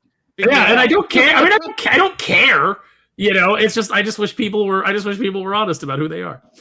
Yeah, it's not going to make me dislike those Wolverine movies any more than I already do. Like, okay, I don't dislike the Wolverine movies, but you know what I mean. I'm not going to change my opinion on the man. And I liked The Sheep Detective.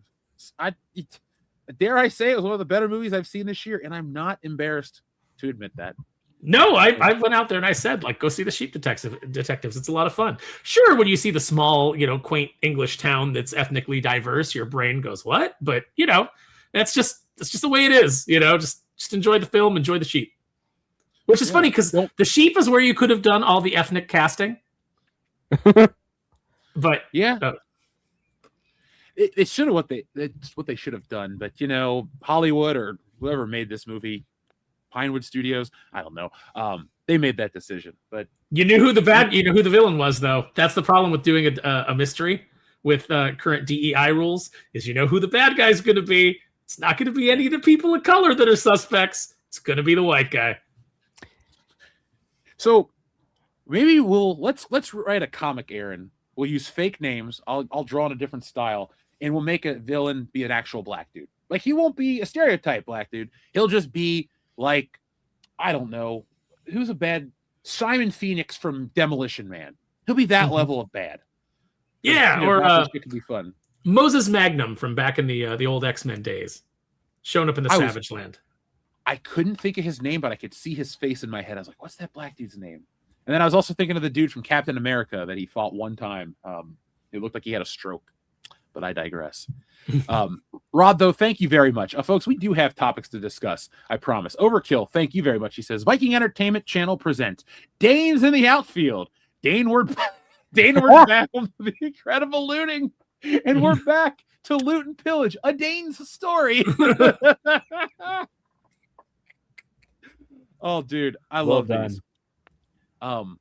We got a detention button coming up, Enrique. Don't worry, man. We will get you in a second. I didn't read the chat if you said anything yet, but I didn't forget. And then our friend Gunnar says, there's a fringe theory out there that the Iliad and the Odyssey actually happened in the Baltic. The Viking ship and the Danacy has popularized that. You guys ever heard that? No, it's my first time I've heard it. No, that's interesting. Yeah, I got to look into that.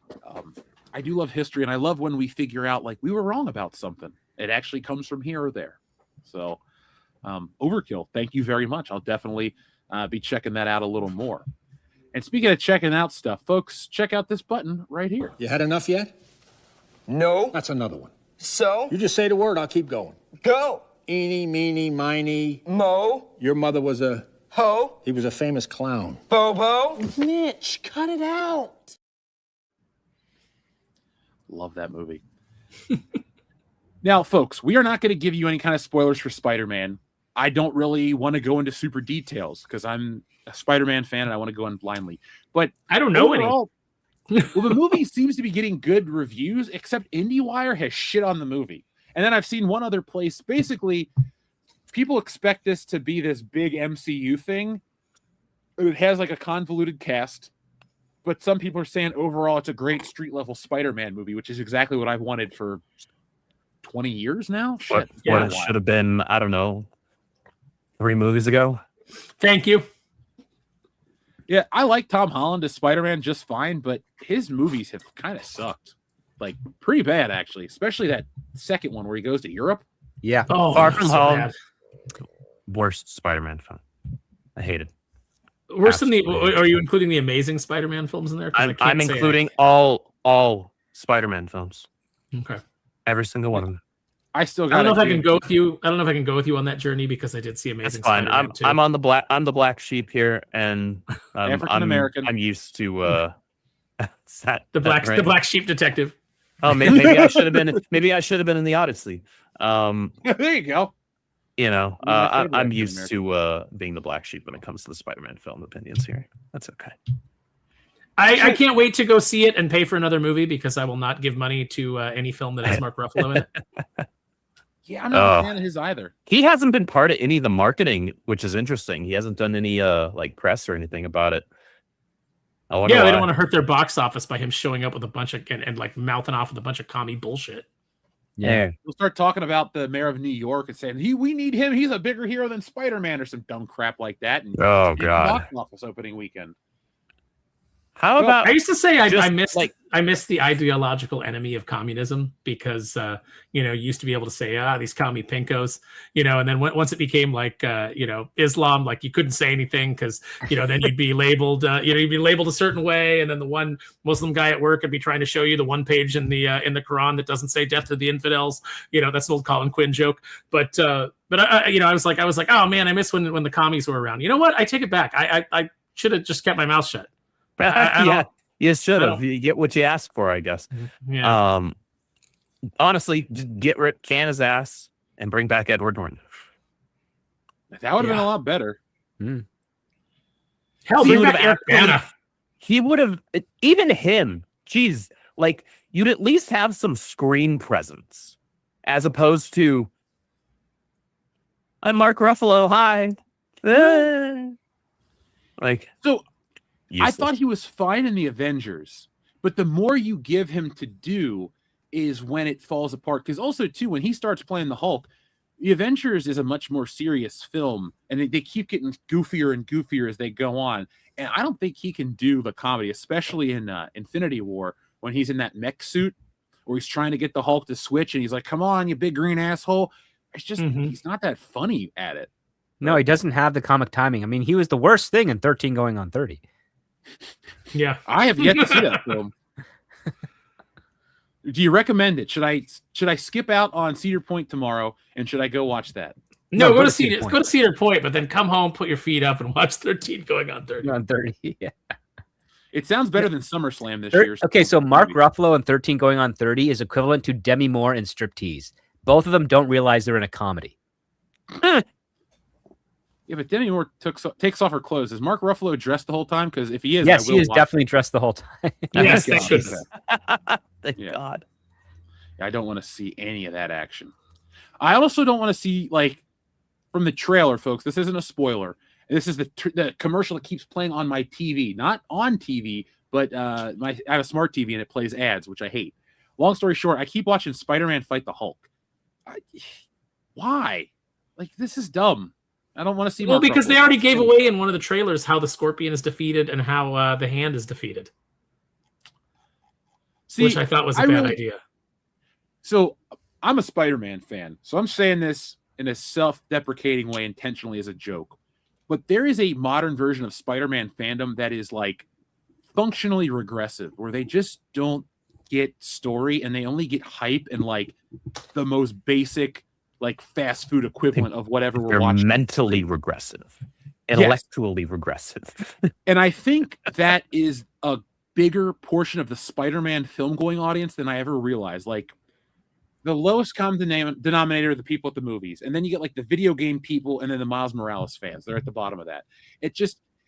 I think this movie is made for them. I don't think like classic Spider-Man or classic film like appeals to that genre, that demographic, excuse me.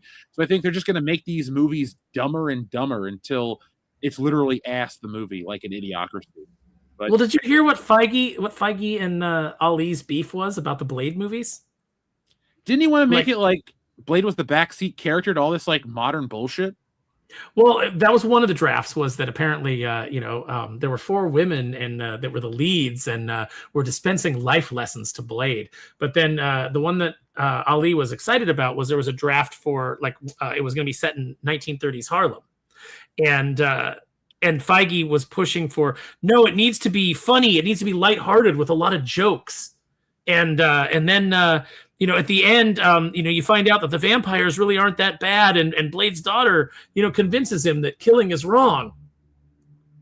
And it's like, well, first of all, why is Blade's daughter in here? She is a terrible, terrible character brought in the the diversity age that is awful. Like, I don't want to see a movie about her. I want to see a movie about Blade. I want him to be killing vampires. I want Blade to be a badass. That's all I want. And if you can't deliver that, then I don't want a Blade movie.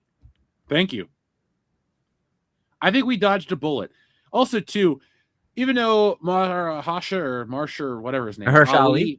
Yeah, he's a solid actor. Him I too. don't have anything bad to say about the guy, but like, we got Blade in Daredevil or Deadpool 3. Can we just get Wesley Snipes to come back? Like, I don't give a shit if he's older. I gave you my pitch. Blade. Set it in the 2099 universe, and just do Old Man Blade. But the year's 2099, and then you can spin off into Spider-Man 29, and you can spin off into whatever else 2099 you want to do if it's successful. And it can be something that's disconnected from the garbage that we've gotten for the last 5 years that have ruined the Marvel universe. I don't think ruined is too strong of a word, Aaron, because I was looking at some kind of Facebook memory not that long ago, and I was thinking about Ant-Man and how even Ant-Man, which is not like a big spectacle movie, I was like, man, Ant-Man was great. I used to love all these movies, and I don't think my standards have gotten higher to the point where I'm unentertainable, because I still like the old stuff. But it is just a different beast, and it feels like Kevin Feige had his brain sucked out by an alien and replaced by an even bigger asshole. Like a Skrull? Yeah, he's a Skrull essentially. And don't get me started. They ruined the Skrulls in the MCU. They did ruin the Skrulls. Yeah. It really sucks how they truncated what these movies were because they couldn't afford to pay Robert Downey Jr. That's just, they got cheap. But like, you could have made Thanos in 10 years from now and done countless other MCU stories with those main characters, and they never would have gotten old because we're all conditioned to consume those characters over the courses of decades, not just like a couple weeks, or you don't get into it for like a month. No, if you're reading Spider-Man, you're probably reading it for years until it falls off a fucking cliff. And you just took away the good stuff to replace it with, I don't know, Miss Marvel and Captain Marvel and the Eternals, all those ones we talk about, the joke characters. Hell, even the Thunderbolts feel small by comparison. And that movie didn't suck ass. But it also it was actually good, but nobody cared about it. At least not enough to go see it. the fact of the matter is that Marvel had positioned themselves in such a way that if they just put the right effort and the right perspective behind any of those B, C, D, E-list characters, they would have become popularized household names as opposed to what we saw over the last 6 years. I mean, there's no reason why Shang-Chi, the Master of Kung Fu, couldn't have been a fantastic film. There's no reason why it couldn't have been. But they were just too afraid. They were too afraid to do the Mandarin as the Mandarin, or with the Fu Manchu type of inference there. Or even set it in a, make a modern day 1970s style martial arts flick. It can be done. Kill Bill exists. All you had to do was kind of like lean into that, cast an actor that was charismatic, that didn't turn people off in public. Like, you could have put Henry Golding in that. He's handsome. He could have grown his hair out a little bit, and he would have been a really good Shang-Chi, I think. And then it would have sold in China, because the Chinese actually like Henry Golding. They think he's handsome. They think Simu Liu is ugly. That was in the Chinese press all over. They were like, no, he's ugly. Like, we don't want him. And, and if you want to make that China money, and we know Marvel and Disney do, we know they'll bend over. We know they'll shrink a black actor or cover him with a mask, so that China will maybe go see the movie, or they'll change the name of something, or they'll take a scene out, or they'll put scenes in. We know that they'll do it. But, it's just continual missteps. And Script, correct me if I'm wrong, because you got a lot of inside track on this stuff.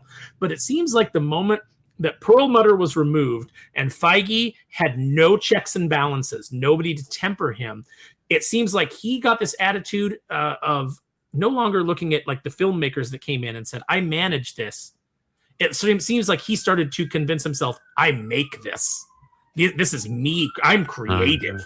Oh, yeah. So Perlmutter was one of the checks and balances, because Perlmutter with Feige made the creative committee with a whole bunch of other comic book writers and screenwriters that would come in and kind of punch up all the scripts as they're being brought in for review for what direction the Marvel Cinematic Universe would go. As soon as Perlmutter was out, Feige was no longer the executive producer of the films. He became the executive producer and the de facto showrunner of this universe. Like, he's the guy that comes in and says, we're going to do these movies, we're going to do them in this way. You guys now turn in your scripts. Oh, and the creative committee, we're no longer going to rely on them to see if they can actually like reconcile some of the ideas and to the authenticity of what the characters or the essence of the characters would have anymore. We're going to purge that out because it's a waste of money, hiring them to go through all these scripts and tweak and provide their notes and everything. I can do all of that myself. I just need to have like my writers come into place, and we'll do that. And then also put way too much weight on James Gunn, because he was the guy that kind of stepped in after Pearl Metal was gone to basically round out the Thanos saga and then do the cosmic saga and then follow that up with the multiverse saga. And when, Alan Horn fired James Gunn, well, they decided, okay, we don't have someone to help shepherd the cosmic saga, so we'll just jump over to the multiverse saga. And now we got into this position where like it's like spaghetti on the wall. Like, you can't follow it. And it doesn't hold that much muster. Now, what do? Well, you spend nearly $1 billion in production to get the Russo brothers back, which you're really just banking on their name cred, the same way that Nolan has banks on his name cred. You got Robert Downey Jr. coming back. You only have one of the two writers of the 9 most successful Marvel productions ever coming back. So you have 50% of that in your production. And then you've essentially done a massive crossover. Like, Feige is repeating a lot of the mistakes that the big two comic book companies had done since the early 1980s. You're just doing this massive kind of crossover, hoping that you're going to bring in every single fan of every single individual character, even though there's some that just don't like other characters, and hopefully that they'll all be consolidated into one pot, and that the revenue you get there will pay for the next set of like mini arcs and stories that are pushing you forward. It's Crisis, it's Secret Wars, it's Secret Wars 2, it's the Thanos saga, Infinity Gauntlet 2, Infinity Wars. How many more of these things are you going to do? Like, it's the very thing that even when us writers are saying, it'd be better if we had a little bit more authenticity or a little bit more emulation from comic book to film or comic book to a television series. And the one caveat was like, what we have to do is you have to make sure that we don't get so ahead of ourselves that we're no longer making a show for the show's sake to entertain people. We're now relying on crossovers and crazy spectacles in order to hold on to an audience, because we no longer know how to do that individually for each, subsequent character within the franchise. And now it's come to the point where the MCU is the movie franchise itself. It's not Iron Man movies. It's not Thor movies. It's not Avengers films. It's not Spider-Man films. Well, to a degree it is Spider-Man films, because that brand is not going anywhere.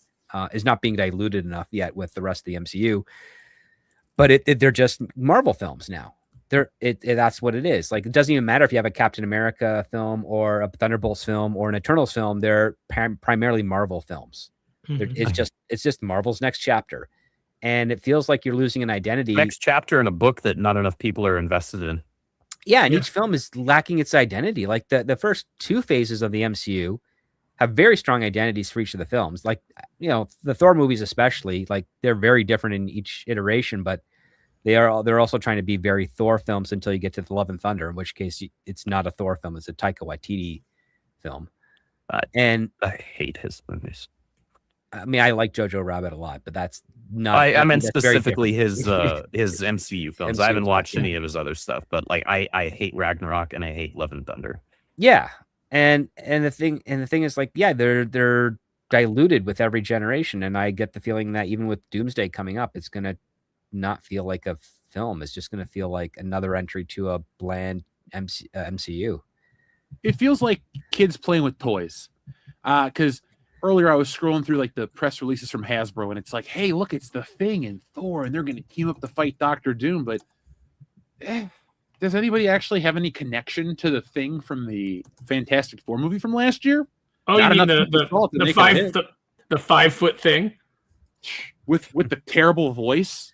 Like, that was my complaint. Him being short is stupid, but like, I'd rather have him sound like like Jack Kirby. Like, that's who the Thing essentially is. Like, he's just a gruff New York Jewish dude. But I guess they consider that a stereotype or some bullshit. I don't know. So they got like a total pussy to play the Thing. Oh my god! Then they gave him that beard. I forgot about the beard. Oh, yeah, the beard was dumb. Well, I'm sorry, Aaron, but it comes with the new action figure. You should be so grateful to get multiple head sculpts. Yeah, no, I am grateful that there's a whole wave of figures that I can skip. Like when you have a wave of figures and I won't even buy Doctor Doom, you have effed up. I'm with you. I'm not making a stance for the channel. I saw these toys and I was like, well, I don't like half of these characters. And then I also remembered I only buy the crap from the comic books because, the movie figures look like the actors. Don't get me wrong, but I don't care, man. And I also don't buy movie toys unless it's like, here's me being a hypocrite for a second. The new Spider-Man from Hot Toys, I'm probably going to pick it up because it looks just like John Romita's Spider-Man. But normally I don't buy movie merchandise at any kind of scale until I see the film because, okay, let's take it back. What if I blindly bought into The Force Awakens and bought all this merchandise and then I had the exact same reaction to the film? I've wasted hundreds of dollars and am surrounded by things that I hate. So I would either throw them away or try to resell them. But, they got to put this shit out early to get all the early adopters to get hooked because the hype bros are out there for action figures. These are going to be two of the figures in that first wave are Captain America Falcon and Shang-Chi. It's like nobody's going to buy those. No, here, I'll show you what we're talking about, folks. So you're curious, or if you're curious, but you can check out the video too. You definitely should. So like here, there they are. And I'll just zoom in a little. Like Captain Falcon. Cyclops looks great. Yeah, I don't dislike that, but I'm being a nerd. I was like, I don't like the brown boots. I don't think they match the costume. I wish they would have gone full Jim Lee. But yeah, I do like the psych, and I like the build of the figure for Gambit, but I also don't give a crap about Channing Tatum. That's the only one I think I'm going to buy for sure, though, because I think it's funny that there's a Channing Tatum action figure. Kind of like I bought the Hugh Grant Dungeons and Dragons toy. I just wanted a Hugh Grant action figure. I thought it'd be funny. I'm going to put his head on a suit and just say, hey, it's Hugh Grant. See, go ahead. Sorry, I want a Doctor Doom where he's sitting in a barber's chair and there's a guy just cutting his hair to make it like that perfect coif, but like he's still wearing the Doom face mask. I'd buy that for $1. Because I saw the Jack Kirby posters, images on Twitter earlier, where like he's taking off the mask and it's like he's got this perfect coif of hair, and I know he's a vain guy, but why would he hide that part? I understand hiding the face because of the small scar, but shouldn't he just have like that perfect head of hair? When isn't Doom that vain enough to keep it exposed? He doesn't want to take that take a bullet to the back of the head. He's got to He's got to wear the full armor. I mean, he has a force field generator, doesn't he? That's true. Well, did you ever read the Unthinkable, which I know that Mark Waid is not popular, but he has written some things that I've enjoyed. He's popular with me as long as he's writing Flash. That's right. The Unthinkable story. That's it. The Unthinkable story is still one of my favorite. It's perhaps my favorite Doctor Doom story of all time, but he's walking around America and he's just in a really sharp suit and he's got like a plastic mask over his face, but his perfectly coiffed hair is out. I have not seen that. I got to check that out. It's Mike Waringo art, so it's gorgeous. Oh, look, he's got his 10 bracelets. But like I said in the video, Aaron, he's the only figure not to get pinless joints. I think they just reused the old Shang-Chi figure. They did. They reused as many parts as they could because they know they probably didn't want to. Yeah, they probably didn't want to put the expense in the investment into the manufacturing of it. Andrew, that's more expensive, as I understand. Remember though, Andrew, Shang-Chi was one of the figures that was so bad that Ollie sold it for $1. They had to clearance it down to $1 so it would sell, and it still did not. I go to the store and it's still there. Well, yeah, because here's the thing: it's like layers of setting yourself up for failure when it comes to your merchandise. So you make a figure based off of a movie that few people saw, that even fewer people had ever heard about the character, and the few people that did go see it, at least half of them didn't care for it. So what were you expecting to have happen? And the actor is an insufferable prick. And he's an insufferable prick. He is one of the most ostensibly unlikable people that Marvel has ever cast in a film. And I would include, I would actually put him above like 2018 Brie Larson, to be honest. Because at least she, whether by virtue of her getting her own head screwed on straight or having somebody that helped her get her head screwed on straight, she's been fine for a few years now, at least. She doesn't do this anymore. No more of the gum flapping. She does her job and she moves on. She was on the red carpet, or not red carpet, but all the She was on the press junket for a movie that wasn't helmed by Disney, and she spoke like a human being for the first time in years. Yeah, for the Super Mario Disney's Galaxy film, like she was charming. She looked like she was having a good time. People seem But to be having a Nintendo good ain't time putting up with her. that bullshit though. Oh yeah, for Like, sure. She was perfectly nice when I saw her at Target. It's like just don't be an insufferable prat. Well, that was the style at the time. And like Script says, these people get told by their PR people, you need to go out and you need to speak on this. And this is what you need to say, because this is the popular thing. You know, and they were all kind of like fed that. And some of them, like Ruffalo, can't stop because he's actually a sub moron. Whereas I think Brie Larson is actually fairly intelligent, and she was like, "Oh shit, I'm getting like roasted for this," and they told me to like banter with my coworkers, and I'm not good at it, and it's actually coming off like they hate me, and so she was like, "I'm not gonna do this anymore." So it seems like she was smart enough to go another way, and Now she just does her good for job, and then she goes home and she plays the Nintendo Switch. You know what? God bless her. And that makes me like her. I actually started to like her when she was at D23, and they're like, "Oh, are you going to play Captain Marvel again?" She was like, "I don't know. Does anybody want me to?" Like, I remember that. I remember that was that the year where interview. her contract ended with Disney. Mhm. Yeah, I remember that interview specifically, and I remember being like, "Oh, somebody was off script there." Yeah, I was like, I found that endearing because I was like, yeah, I get it, because it sounded like verbalized self-reflection almost. Yeah, right. And she could have been a great Captain Marvel. Yes. If she didn't have the PR people giving her that shit, and if they didn't write her like a Kelly Sue DeConnick style bitch. Exactly. If you had done two things, if instead you had had her written like, I don't know, Brian Reed's Carol Danvers, who was very interesting, still a very strong female character, but interesting and likable and endearing and dynamic and not just stone-faced and a bitch. If you had done that and then allowed her to actually be a human being, like be the one that was promoting the Super Mario Galaxy movie, be the one that was on one of the guest hosts on one of those late night shows. I can't keep track of them all because they're kind of all the same, which is to say they're all unfunny. But she was a guest host on there and had Jamie Foxx on there, and they seemed like they were having a good time. And she was actually smiling and laughing. I don't know. She looked like something resembling a happy human being. If you'd done those two things, we could have had a Captain Marvel that everybody liked.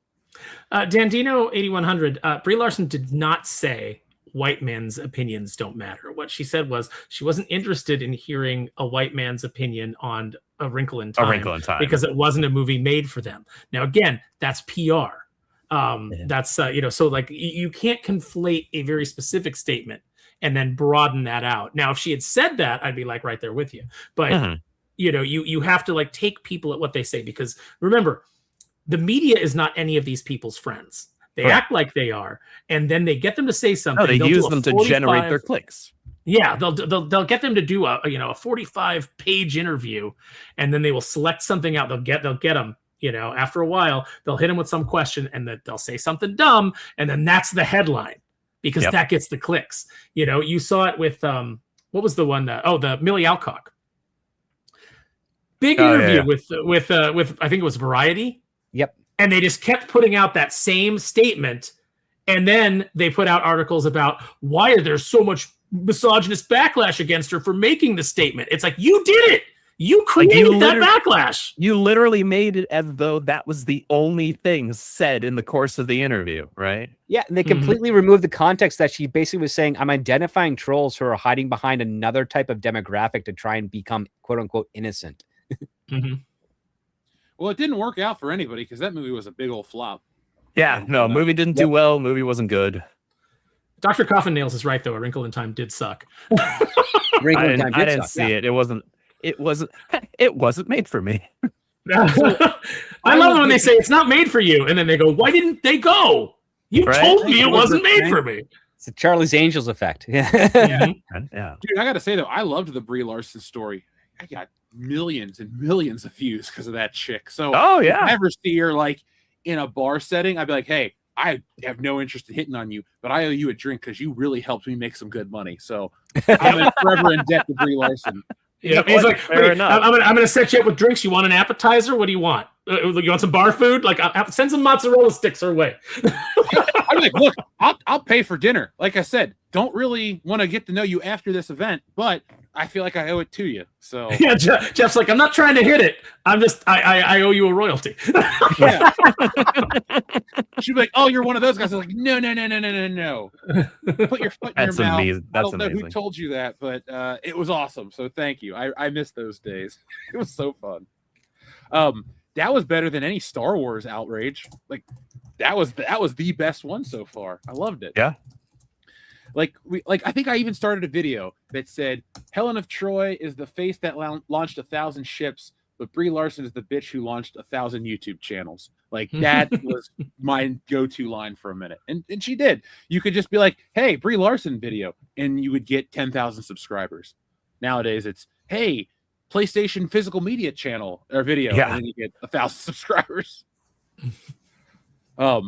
Anyway, I guess we talked about Spider-Man enough. We didn't give any spoilers. I didn't really want to spoil it at all.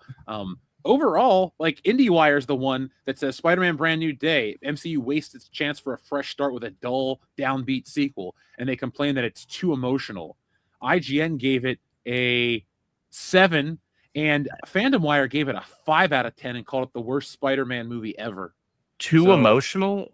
Like, look, Because I it's don't going to be usually- about him pining for MJ, which we should have moved away from that. You had the perfect break. Absolutely. Like that should have been a clean break, and that's what I was hoping for at the end of No Way Home. I was like, oh well, the first 2/3 of this movie sucked, but at least the final third had Tobey and Andrew in it.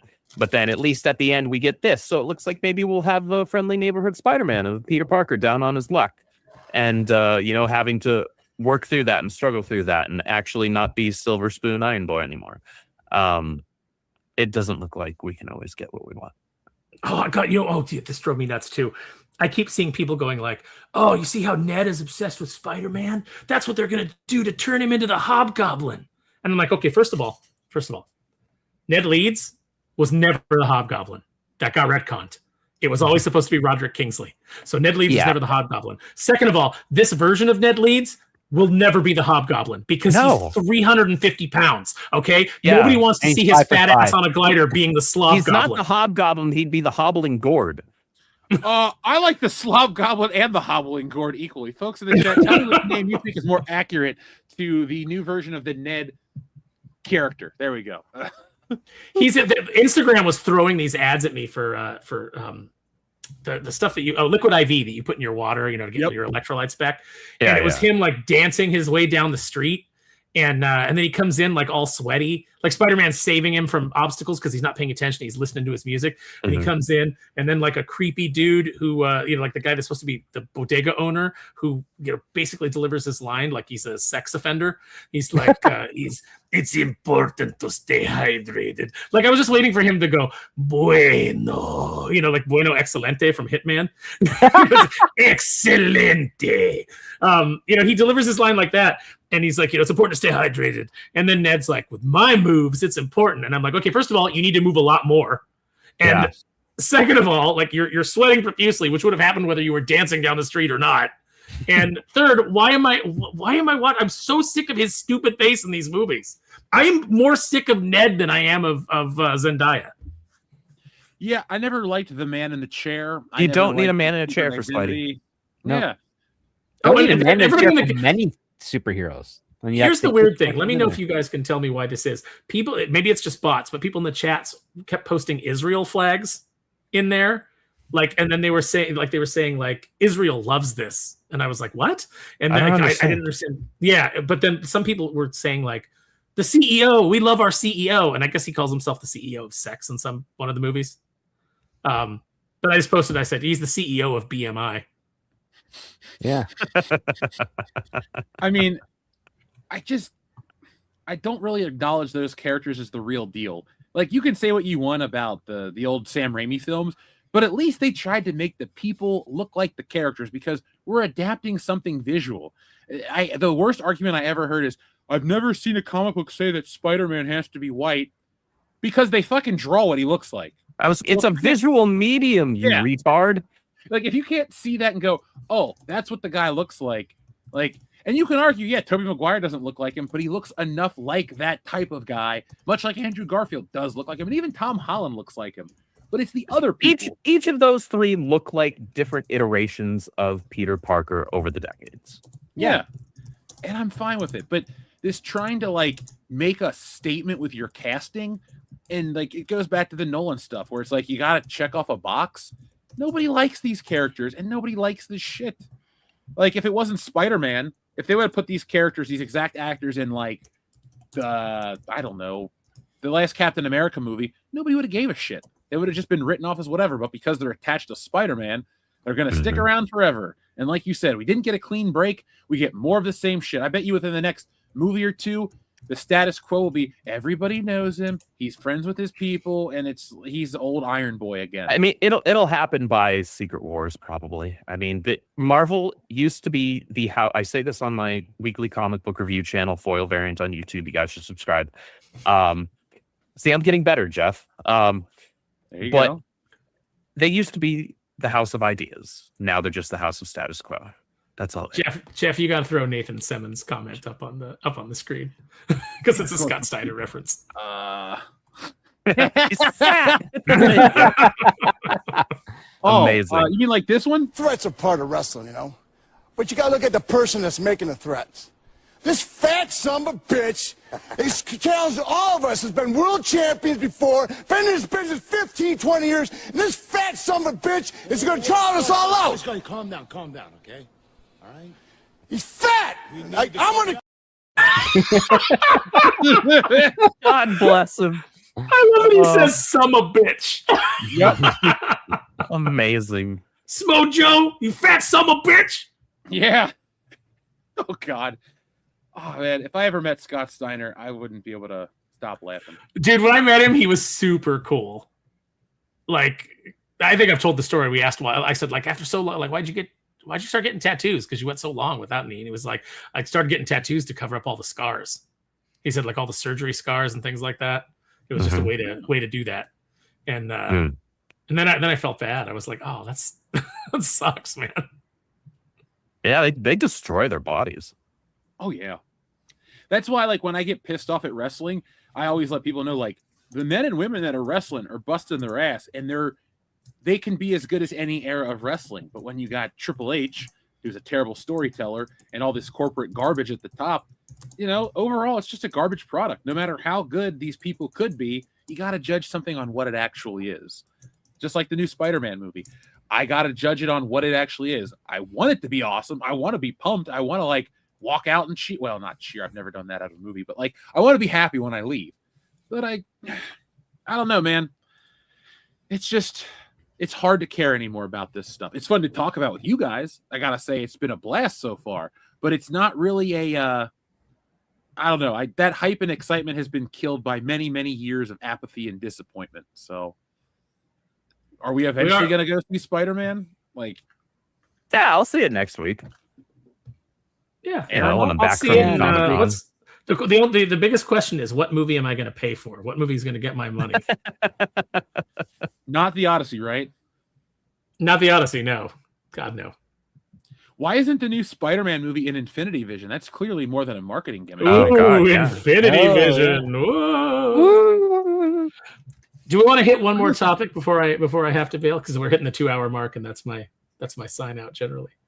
Yeah, what's up? You mean for us? Yeah. Well, realistically, I don't really have any more topics for tonight. I was going to let the audience send in whatever they wanted, but I got to hit the road super early tomorrow. So I was going to keep this as a nice 2-hour episode because we hit everything we wanted to hit. And I think it does better in the algorithm when the shows are about 2 hours and not much longer. So let's touch on one last thing real quick. Yeah, how's everybody feeling about Robert Downey Jr.'s Dr. Doom accent, which sounds like he's doing a bad Werner Herzog? I'm not a fan. Yeah. It's not necessary. what I have heard so far was not impressed. I think I need to hear more before I can make a full decision. But yeah, I just did not feel anything. This just felt very neutral. I kind of hope he shits the bed, and so like people can't pacify. They're like, "Oh man, I love Robert Downey Jr., but what was he thinking?" Like, I want it to be that Dr. kind of Dolittle bad. thing. Yeah, because I'll laugh my ass off the whole time if I'm sitting there. It's like Batman's voice, Christian Bale. Oh, like you can't watch that with a straight face and think that's cinema.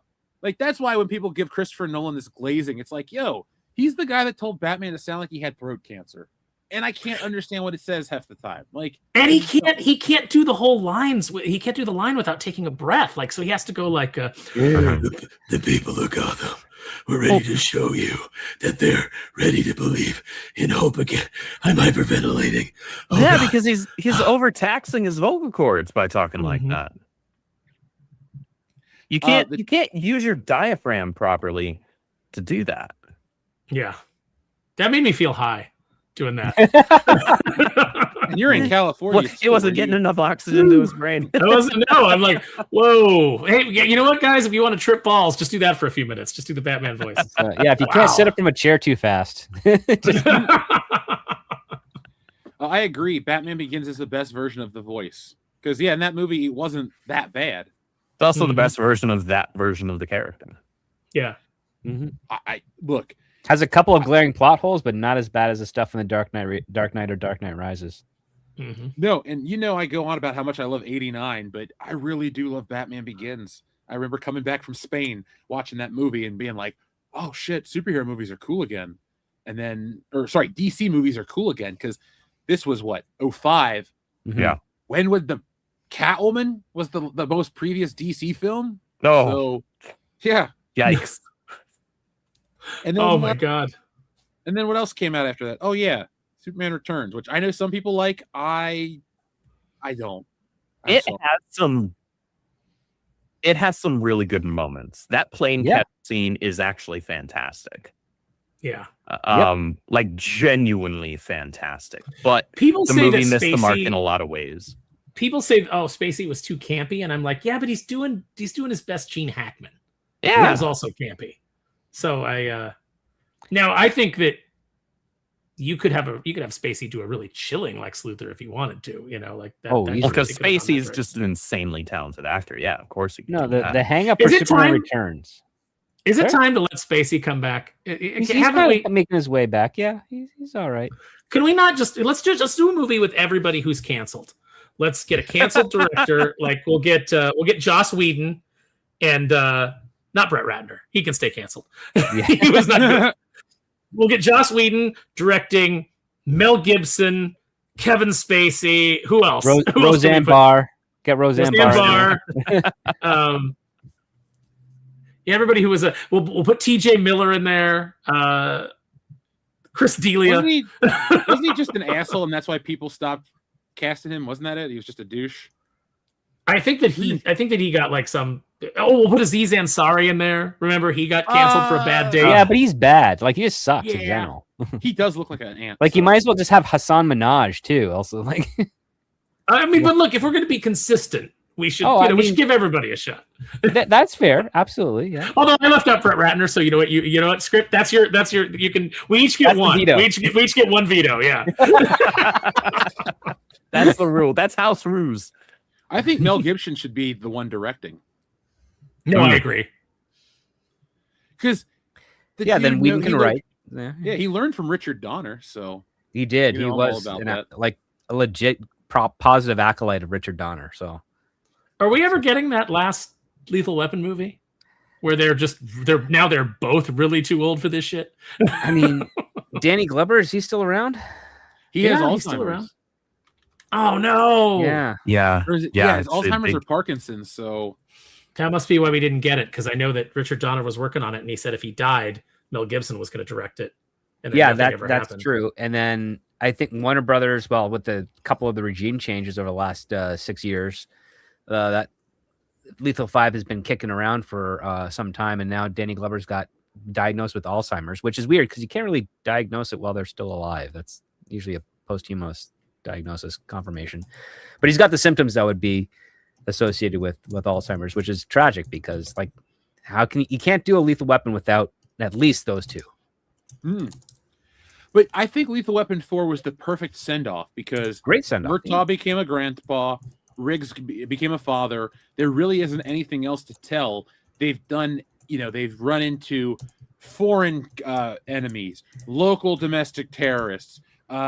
They even got a little preachy with the third one, talking about gun rights, or not gun rights. Well, basically corrupt cops and yeah. ex-corrupt cops and all that stuff. Yeah.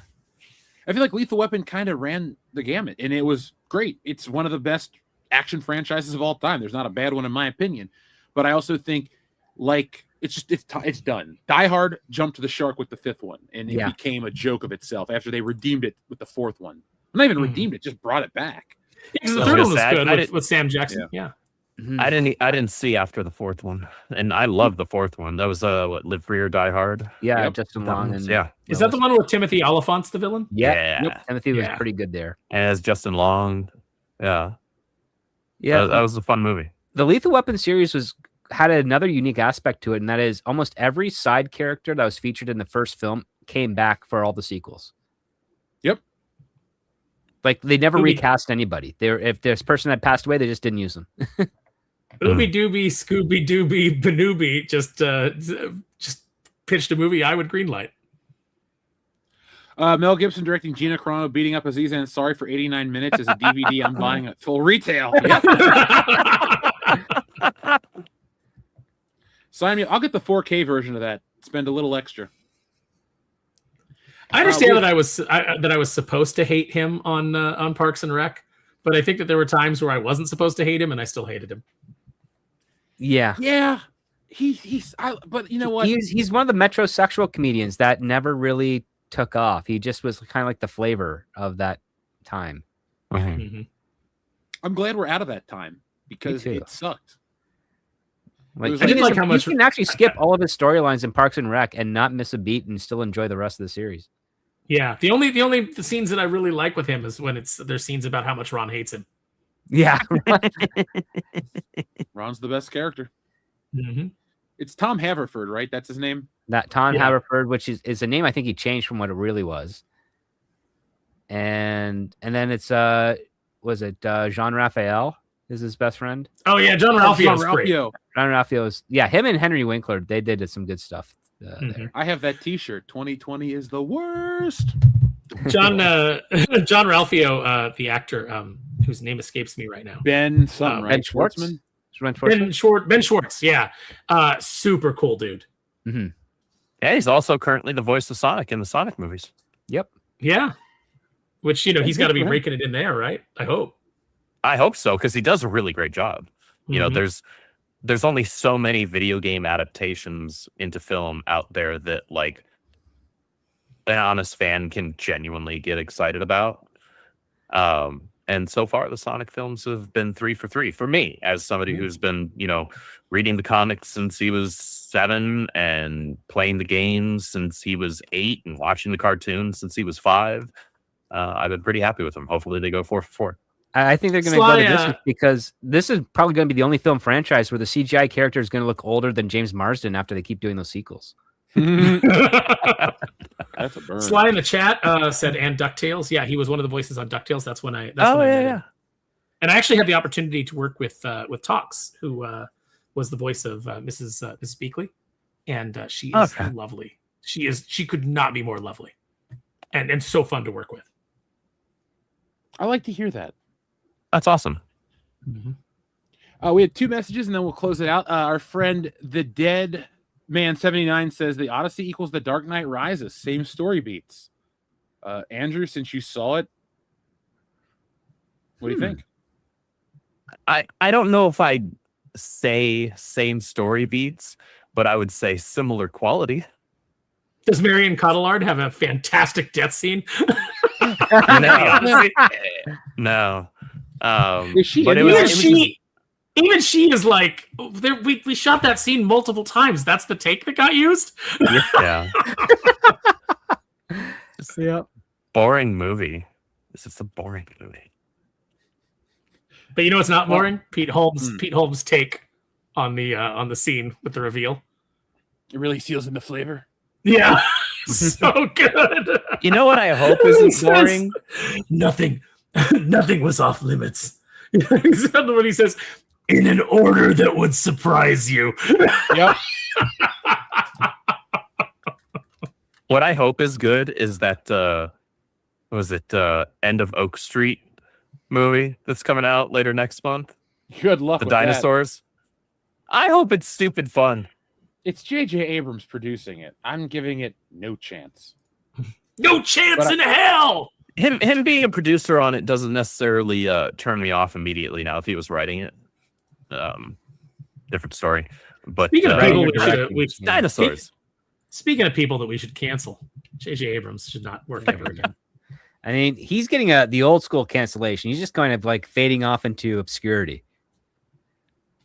Yeah, and that's the best way it should go. Sorry if that sounds harsh, but that guy ruined Star Wars and Star Trek and entertainment as a whole because we never got anything. You know, this whole mystery box bullshit. That's not cool in my book. And then we had one more message from our friend Shrebbles08 that says, "Hey Andrew, why is it not? Let me see it. Why Ching Ho died? What century? Who's Ho died? Andrew, on this one, I'm with you. I don't know who that is. That's he was in the oh god, he's an actor. He was in the Iron Fist series. Who else was he in? What else was he in? Oh god.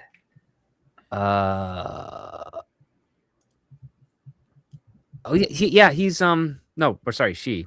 Sorry. Oh, the Asian lady from Daredevil. Daredevil, and yeah, that's the one. Defender. Yeah. Okay. I was bummed out because I loved her as Madam. Madam Gao was like a cool character, and she played it really well. Yeah. What recent death actually did well? So obviously we talked about Sam Neill a few weeks ago. Like that made me sad. But what made me almost more sad was Kaylee Hoddle dying in a fatal car crash. Young. 18, 19? She was 18, yeah. Kid. Oh, and the actress that played Lilo too in the original Lilo and Stitch. Apparently, she had been living on the street. It was just awful. That's genuinely tragic. Well, thanks, Shribbles, for having us end on a down note. Yeah, you jerk face. We're all sad now. I hope you're proud of yourself. Hold on, Aaron. I can take it back. I just saw that Inspector Gadget's getting a new figure from Comic-Con, so fuck yes. Sorry. Yeah, that makes me happy. Yeah. Better have a lot of accessories. Dude, that one I got the one Japanese release. That thing went nuts with the accessories. I still got to open it. But yeah. Folks, we got a fun thing to end you with, so we're going to close out tonight's show. But remember, I'm going off to the land of Cedar Point to hang out with Dion and the family, so we will not have a show on Thursday, and I will be giving you a Spider-Man review a little later. But it's worth it because I'm world-class, and I'm going to know Spider-Man better than IndieWire and most of these people. So if you want somebody that knows what he's talking about, make sure you're subscribed to WCBS for more. But folks, it's time to go. Thank you for watching. Make sure you're subscribed. Hit that thumbs up button on the way out. And as always, be smart, be safe, be cool, but always be excellent to each other. Who is the one man to have defeated me in freestyle? Only